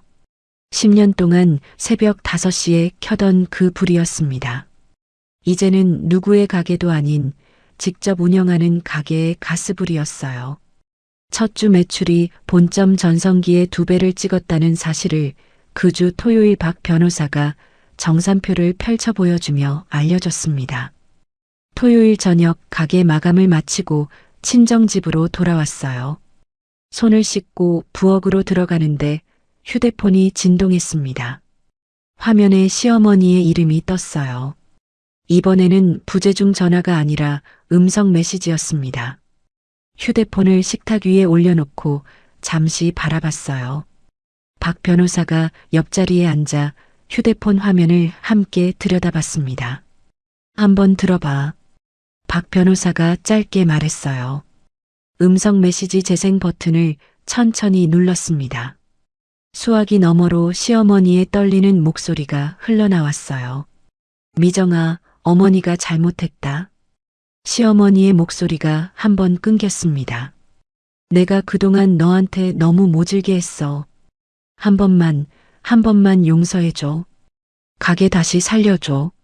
시어머니의 목소리가 흐느낌으로 바뀌었어요. 음성 메시지 중간에서 손가락으로 일시정지 버튼을 눌렀습니다. 휴대폰을 박 변호사 쪽으로 천천히 밀었어요. 정훈아, 이거 증거 보관함에 넣어줘. 박 변호사를 바라보며 차분하게 말했습니다. 박 변호사가 휴대폰을 자기 쪽으로 끌어가 자료 보관 폴더로 옮겼어요. 식탁 의자에서 천천히 자리에서 일어났습니다. 부엌 창문 너머로 친정집 마당이 어둠 속에 잠겨 있었어요. 친정엄마가 따끈한 미역국 한 그릇을 식탁 위에 다시 내려놓아 주셨습니다. 미정아, 한 그릇 더 들어라. 오늘 가게에서 종일 서 있었잖아. 친정엄마가 옆자리에 앉으셨어요. 숟가락을 들고 미역국을 한 입 떠넣었습니다. 10년 동안 한 번도 느껴본 적 없던 편안함이 가슴 한가운데에서 천천히 퍼져나갔어요. 이혼 조정 당일 아침이 밝았습니다. 친정집 안방 거울 앞에 서서 단정한 정장 차림을 한 번 더 가다듬었어요. 머리를 단정하게 빗어넘기고 옅은 색 입술을 살짝 발랐습니다. 친정엄마가 안방 문을 열고 들어오셨어요. 미정아, 준비 다 됐어? 친정엄마가 어깨에 두 손을 가만히 얹어주셨습니다. 응, 엄마. 거울 속 친정엄마의 눈과 마주쳤어요. 우리 미정이 오늘 잘 다녀와라. 친정엄마가 등을 천천히 토닥여 주셨습니다. 가정법원 앞에 박 변호사의 차가 도착했어요. 차에서 내려 법원 정문을 향해 천천히 걸음을 옮겼습니다. 박 변호사가 옆에서 두툼한 서류 가방을 들고 따라왔어요. 조정실 앞 복도 의자에 박 변호사와 나란히 앉았습니다. 박 변호사가 가방에서 두툼한 파일을 꺼내 무릎 위에 펼쳤어요. 미정아, 마지막으로 한 번만 더 확인하자. 박 변호사가 파일을 한 장씩 천천히 넘겼습니다. 파일 안에는 10년치 일기사본, 시어머니의 폭언 녹음 파일 목록, 비자금 통장 내역, 시이모의 비공식 장부 사본, 그리고 양념 공급 거래 내역과 매출 기여도 자료들이 가지런히 정리되어 있었어요. 복도 저쪽 끝에서 발걸음 소리가 들렸습니다. 고개를 들어 복도 끝을 바라봤어요. 시어머니가 검은 외투를 어깨에 걸친 채 천천히 걸어오고 있었습니다. 옆에서 남편이 어깨를 잔뜩 움츠린 채 따라 들어왔어요. 두 사람의 얼굴이 며칠 사이에 푹 패어 있었습니다. 시어머니가 복도 의자에 자리를 잡으려다가 다리에 힘이 풀리는 듯 잠시 휘청거렸어요. 남편이 시어머니의 팔을 받쳐주며 의자에 앉혔습니다. 서류 파일을 무릎 위에 가지런히 올려놓고 정면을 바라봤어요. 조정실 문이 열리고 직원이 안쪽에서 손짓으로 안내했습니다. 박 변호사와 함께 조정실 안으로 들어갔어요. 조정실 한가운데 긴 테이블이 놓여 있었고 가운데 의자에 조정위원 한 분이 자리를 잡고 계셨습니다. 테이블 한쪽 자리에 박 변호사와 나란히 앉았어요. 맞은편에 시어머니와 남편이 차례로 자리를 잡았습니다. 시어머니가 자리에 앉자마자 다리가 풀린 듯 의자 등받이에 깊숙이 몸을 기댔어요. 조정위원이 안경을 축혀 올리며 입을 열었습니다. 양쪽 자료부터 살펴보겠습니다. 조정위원이 차분한 목소리로 절차를 시작했어요. 박 변호사가 가방에서 두툼한 파일을 꺼내 테이블 위에 펼쳤습니다. 조정위원 앞으로 파일을 천천히 밀었어요. 조정위원이 파일을 한 장씩 천천히 넘기기 시작했습니다. 10년치 일기 사본을 한 장 한 장 들여다보는 동안 조정실 안에는 종이 넘기는 소리만 들렸어요. 조정위원의 미간이 차츰 좁아졌습니다. 다음 자료로 넘어가자 시어머니의 폭언이 적힌 녹취록이 차례로 펼쳐졌어요. 녹취록 위에 적힌 글자들을 조정위원이 한 줄씩 천천히 읽어 내려갔습니다. 시어머니의 얼굴이 점점 창백해졌어요. 손가락으로 테이블 모서리를 자꾸 만지작거렸습니다. 남편이 어머니를 한번 슬쩍 쳐다보고 다시 시선을 떨궜어요. 다음 장으로 넘어가자 시어머니의 비자금 통장 내역이 펼쳐졌습니다. 매달 가게 매출에서 빠져나간 금액과 시이모 명의로 옮겨진 차명 계좌 자료가 함께 놓여 있었어요. 조정위원이 통장 사본을 손가락으로 짚어가며 한 번씩 고개를 끄덕였습니다. 옆에 앉은 남편이 처음 보는 자료들이라는 듯 입을 살짝 벌렸어요. 남편이 두 손으로 얼굴을 천천히 감쌌습니다. 엄마. 남편이 작게 입을 우물거렸어요. 시어머니가 남편 쪽으로 손을 뻗었지만 남편이 그 손을 슬며시 비켜냈습니다. 조정위원이 파일의 마지막 장을 덮으며 안경을 콧잔등 위로 한 번 더 밀어 올렸어요. 한미정 씨, 요구사항을 정리해서 말씀해 주시겠어요? 조정위원이 펜과 종이를 앞에 놓고 입을 열었습니다. 두 손을 무릎 위에서 가지런히 모았어요. 위자료는 받지 않겠습니다. 조정위원을 정면으로 바라보며 또박또박 말했습니다. 시어머니의 고개가 천천히 들렸어요. 위자료는 안 받는 대신 두 가지만 정리해 주시면 좋겠습니다. 차분한 목소리로 말을 이었습니다. 첫째, 본점에서 친정에서 보내는 양념과 김치를 더 이상 쓰지 않도록 정리해 주세요. 본점 이름을 그대로 둔 채 친정 손맛으로 영업하는 일이 더 이상 없도록요. 손가락 하나를 들며 또박또박 말했어요. 조정위원이 종이 위에 펜을 천천히 움직였습니다. 둘째, 결혼 기간 동안 가게 매출에 제가 기여한 부분에 대해서만 정당하게 나눠받겠습니다. 그 이상은 바라지 않습니다. 손가락 두 개를 펴며 말을 마쳤어요. 조정실 안에 잠시 정적이 흘렀습니다. 시어머니가 어깨를 들썩이며 작은 흐느낌을 시작했어요.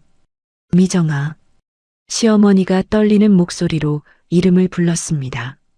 조정위원 쪽으로 시선을 둔 채 시어머니를 외면했어요.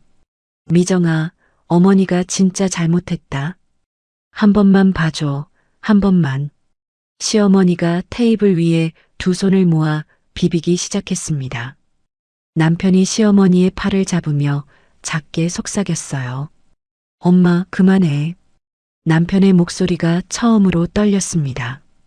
조정위원이 헛기침을 한 번 하며 분위기를 정리했어요. 한미정 씨 요구사항은 정리되었습니다. 황두식 씨와 본점 사장님 쪽에서 받아들이시면 오늘 조정안이 성립됩니다.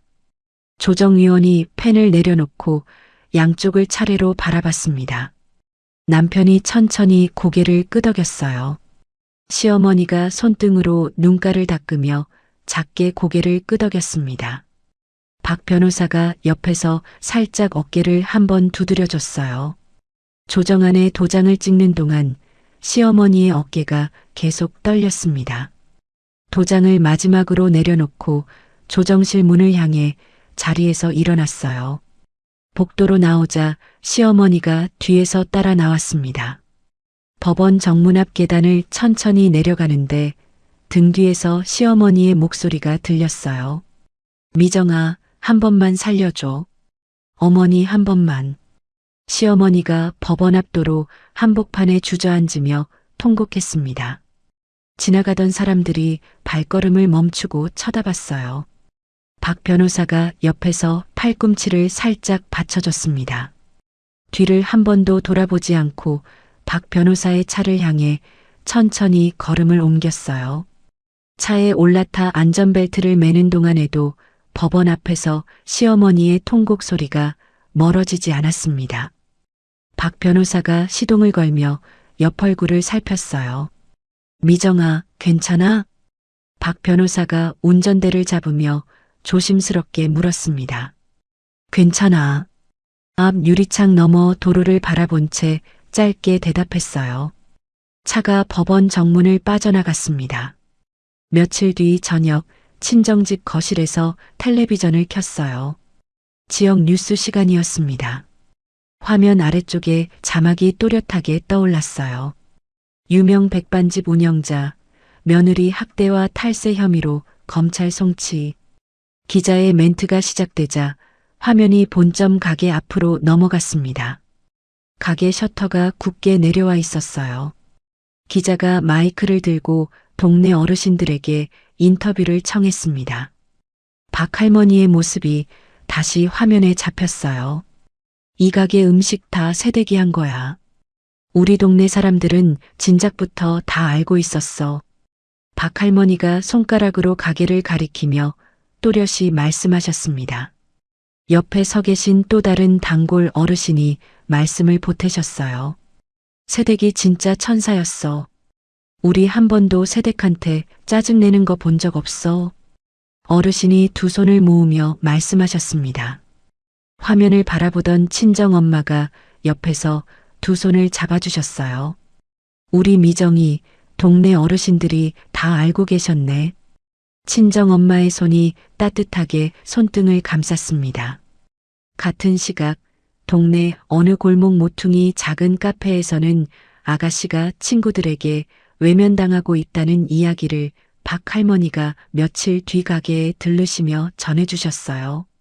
아가씨가 카페 안쪽 자리에서 친구들을 기다렸지만 친구들 중 한 명도 약속 자리에 나오지 않았다고 했습니다.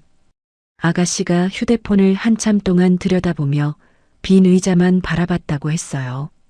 같은 시각 중고 거래 앱에는 아가씨가 가지고 있던 명품 가방들이 한 번에 5개씩 헐값으로 올라왔다고 했습니다. 시이모는 친척 집에서도 환영받지 못한 채 연락을 끊고 어디로 갔는지 행방조차 알 수 없게 되었다고 했어요. 며칠 뒤 본점에서 일했던 매니저가 친정집으로 전화를 걸어왔습니다. 매니저가 수화기 너머로 조심스럽게 입을 열었어요. 사장님, 어제 가게에 잠깐 들렀는데요. 매니저가 잠시 말을 멈췄습니다. 무슨 일 있었어요? 부엌 식탁 의자에 앉아 휴대폰을 귀에 댔어요. 두식 씨가 텅 빈 가게 안에 혼자 앉아 있었어요. 카운터 의자예요. 매니저의 목소리가 조용했습니다. 휴대폰을 든 손에 잠시 힘이 들어갔어요. 두식 씨가 사장님이 두고 가신 앞치마를 손에 쥐고 한참을 울었어요. 저도 그 모습 보고 그냥 가게 문 닫고 나왔어요. 매니저가 말을 마쳤습니다. 천천히 휴대폰을 식탁 위에 내려놓았어요. 부엌 창밖으로 저녁 햇살이 비스듬히 들어왔습니다. 10년 동안 한 번도 어머니 편을 벗어나지 못했던 남편이 이제야 자신이 무엇을 잃었는지 깨달았다는 사실이 가슴 한 켠을 묵직하게 누르고 지나갔어요. 같은 날 저녁 친정집 식탁 위에 1,000만 원짜리 수표를 다시 꺼내 올려놓았습니다. 수표가 식탁 한가운데에 가지런히 놓였어요. 박 변호사가 식탁 맞은편 자리에 앉았습니다. 친정엄마와 친정오빠도 옆자리에 자리를 잡으셨어요. 정훈아. 박 변호사를 정면으로 바라봤습니다. 응, 미정아. 박 변호사가 종이컵을 손에 쥐며 고개를 들었어요. 이 돈, 동네 독거 어르신들 무료 백반 후원금으로 전액 기부하려고. 수표를 손가락으로 한번 가볍게 짚었습니다. 우리 동네에 혼자 끼니 거르시는 어르신들 많잖아. 박할머니 같은 분들이 늘 챙겨주신 마음을 이렇게라도 돌려드리고 싶어서. 손바닥을 식탁 위에 가지런히 올린 채 차분하게 말했어요. 박 변호사가 천천히 고개를 끄덕였습니다. 잘 생각했어, 미정아. 내가 절차 도와줄게. 박 변호사가 역게 미소를 지었어요. 친정엄마가 옆에서 두 손을 모아 가슴 앞에 가져다 대셨습니다. 친정오빠가 어깨를 한번 토닥여줬어요. 수표를 다시 핸드백 안쪽 깊숙한 칸에 천천히 넣었습니다. 부엌 창밖으로 저녁 하늘이 붉게 물들어 있었어요. 10년 동안 가슴에 묻어뒀던 모든 것이 한꺼풀씩 벗겨지고 그 자리에 새로 채워 넣을 마음 한 칸이 비로소 비워지는 기분이 들었습니다. 이혼이 확정된 지 석 달이 지난 어느 봄날 아침이었습니다. 동네 큰 길가 모퉁이에 새각의 간판이 올라갔어요. 미정인의 백반, 친정엄마 손맛 그대로. 단정한 글씨가 햇살 아래에서 또렷하게 빛났습니다. 가게 앞 길가에는 개업 화환들이 양쪽으로 줄지어 늘어섰어요. 화환마다 동네 단골 어르신들과 친정식당 손님들이 보내주신 이름들이 빼곡하게 적혀 있었습니다. 새벽 5시, 평소와 같은 시간에 눈이 떠졌어요. 이번 새벽엔 시댁 2층이 아니라 친정집 안방이었습니다. 이불을 단정하게 정리하고 옷장에서 새로 마련한 하얀 앞치마를 꺼냈어요. 가게 주방에 들어서자 친정엄마가 먼저 와 계셨습니다. 엄마, 일찍 오셨네. 앞치마 끈을 허리에 두르며 친정엄마 쪽으로 다가갔어요. 우리 미정이 첫 소치인데 엄마가 같이 끓여줘야지. 친정엄마가 솥뚜껑을 손으로 한번 닦으셨습니다. 엄마, 목이 잠시 메어왔어요. 친정엄마가 등을 토닥여 주셨습니다. 자, 우리 미정이가 손 좀 보태라. 친정엄마가 멸치 한 줌을 손에 쥐어주셨어요. 함께 솥에 멸치를 넣고 가스불을 올렸습니다. 육수가 천천히 끓어오르며 가게 안에 익숙한 향이 퍼졌어요. 10년 동안 시댁 주방에서 매일 새벽 끓이던 그 향이었습니다. 이번엔 누구의 며느리도 아닌 가게의 진짜 주인으로 솥 앞에 서 있었어요. 오픈 시간이 다가오자 가게 앞 유리문 너머로 손님들의 그림자가 줄을 서기 시작했습니다. 문을 열러 나가는데 가장 앞에 박할머니가 서 계셨어요. 할머니.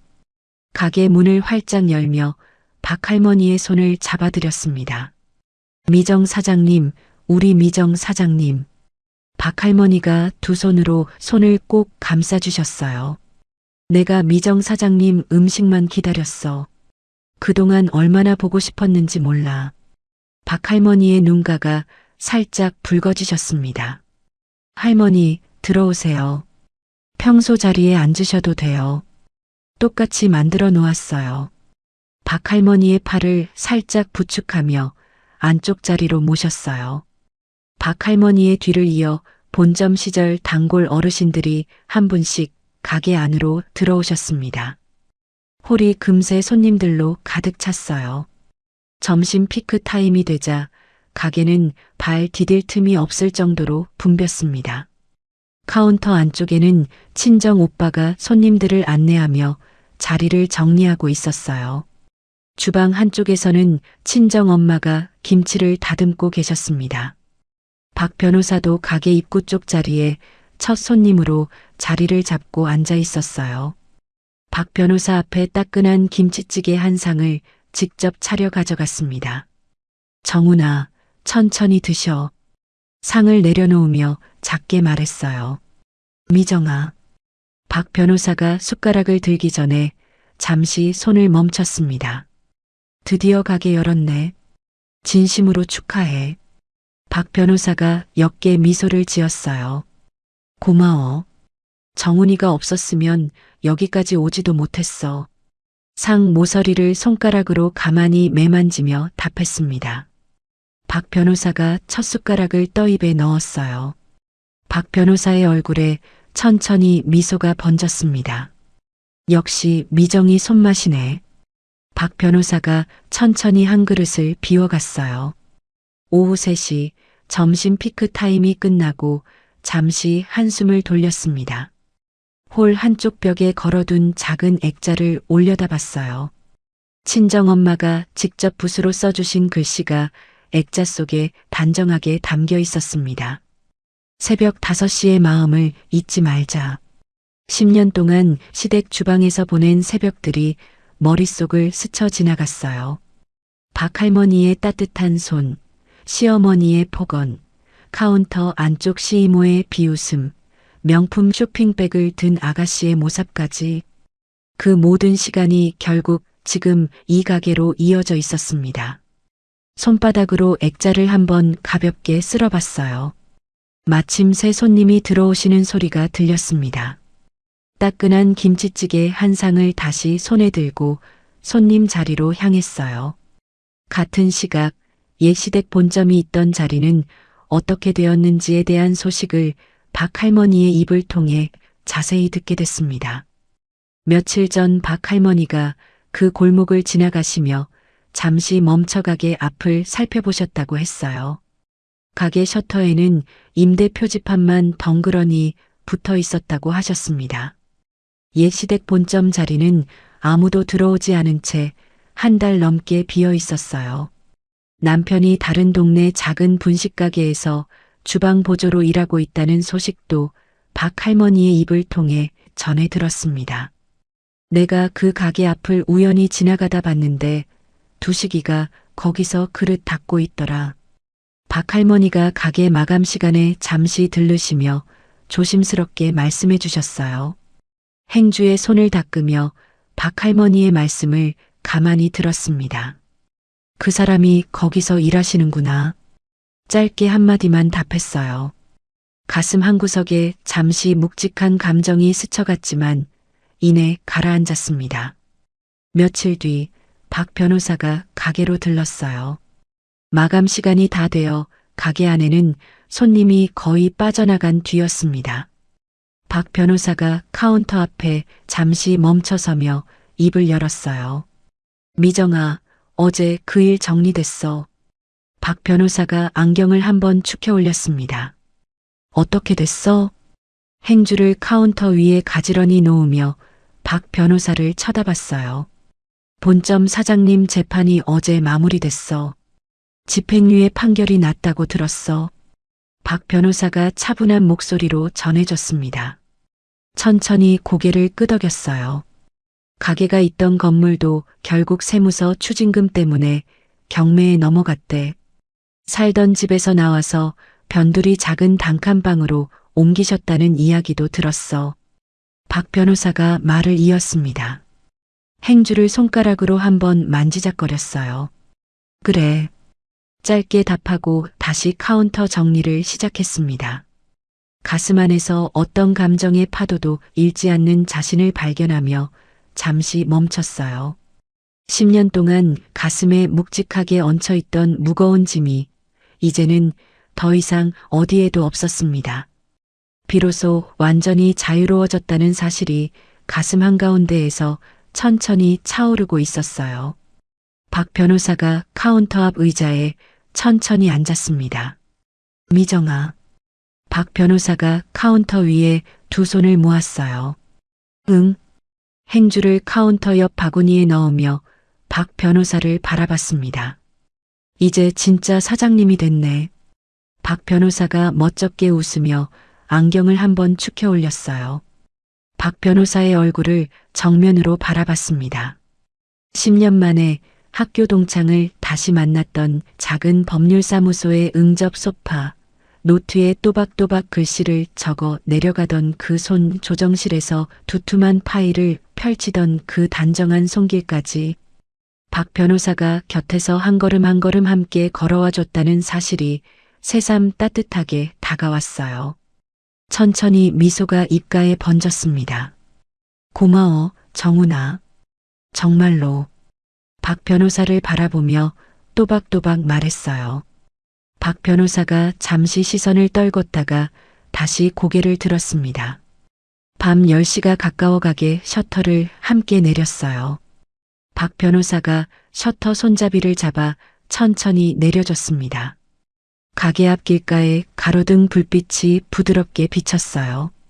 박 변호사가 두 손을 외투 주머니에 넣으며 잠시 머뭇거렸습니다. 미정아. 박 변호사가 작게 입을 열었어요. 응. 가게 셔터 앞에 서서 박 변호사를 마주봤습니다. 가게가 좀 더 자리 잡으면 손님이 아니라 친구로 한 끼 같이 하자. 박 변호사가 시선을 잠시 길가 쪽으로 돌리며 조심스럽게 말했어요. 박 변호사의 옆 얼굴을 가만히 바라봤습니다. 가슴 한구석이 잔잔하게 따스해졌어요. 그래, 천천히. 내가 편할 때 그러자. 천천히 고개를 끄덕이며 답했습니다. 박 변호사가 입가에 옅은 미소를 띠며 가볍게 손을 흔들었어요. 박 변호사가 길 건너편 차 쪽으로 걸어가는 모습을 잠시 바라봤습니다. 마감 정리를 마치고 가게를 나서는 길에 옛 시댁 골목을 지나가게 됐어요. 골목 입구에 다다르자 발걸음이 자연스럽게 한번 멈춰졌습니다. 10년 동안 매일 새벽 5시에 들어서던 그 가게 자리였어요. 한때 줄을 서던 가게 셔터에는 임대문이라고 적힌 종이 한 장이 바람에 펄럭이고 있었습니다. 종이가 바람에 한번 들썩이며 옆으로 흔들렸어요. 손에 들고 있던 작은 비닐봉지가 가볍게 손목에 닿았습니다. 봉지 안에는 내일 새벽 친정 엄마와 함께 끓일 사골이 따뜻하게 담겨 있었어요. 손목에 묵직하게 닿는 사골의 무게가 어쩐지 든든했습니다. 옛 시댁 골목을 한번 돌아보고 다시 발걸음을 옮겼어요. 가로등 불빛이 길 위에 동그란 빛 웅덩이를 만들고 있었습니다. 골목 모퉁이를 돌아 나오자 친정집으로 향하는 익숙한 길이 펼쳐졌어요. 길가에 늘어선 가게들 창문에서 따뜻한 불빛이 새어나왔습니다. 내일 새벽에도 어김없이 5시에 일어나 가게 주방에 첫 솥을 올릴 거예요. 이번엔 누구의 며느리도 누구의 그늘 아래에 있는 사람도 아닌 가게 간판에 이름석 자가 또렷이 박힌 사장으로서요. 손에 든 사골 봉지를 한번 고쳐 잡고 친정집을 향해 천천히 걸음을 옮겼습니다. 밤바람이 부드럽게 얼굴을 스쳤어요. 가슴 한가운데에서 따스한 무언가가 천천히 차오르고 있었습니다. 여러분, 한미정 씨의 이야기 끝까지 들어주신 여러분 정말 고생 많으셨습니다. 사실 한미정 씨가 진짜로 얻고 싶었던 건 가게도 통장도 그 1,000만 원짜리 수표도 아니었을 겁니다. 그저 새벽 5시에 일어나는 자기 자신을 인간답게 대해주는 단 한 사람, 그거 하나였겠지요. 지금 이 영상을 보시는 분들 중에도 한미정 씨처럼 묵묵히 새벽을 견디고 계신 분이 분명히 계실 거예요. 여러분, 늦지 않았습니다. 내 인생의 진짜 주인은 결국 나 자신이라는 거, 오늘 한미정 씨가 우리에게 가르쳐 준 가장 큰 지혜가 아닐까 싶습니다. 오늘도 행복하고 여유로운 하루가 되시길 바라겠습니다.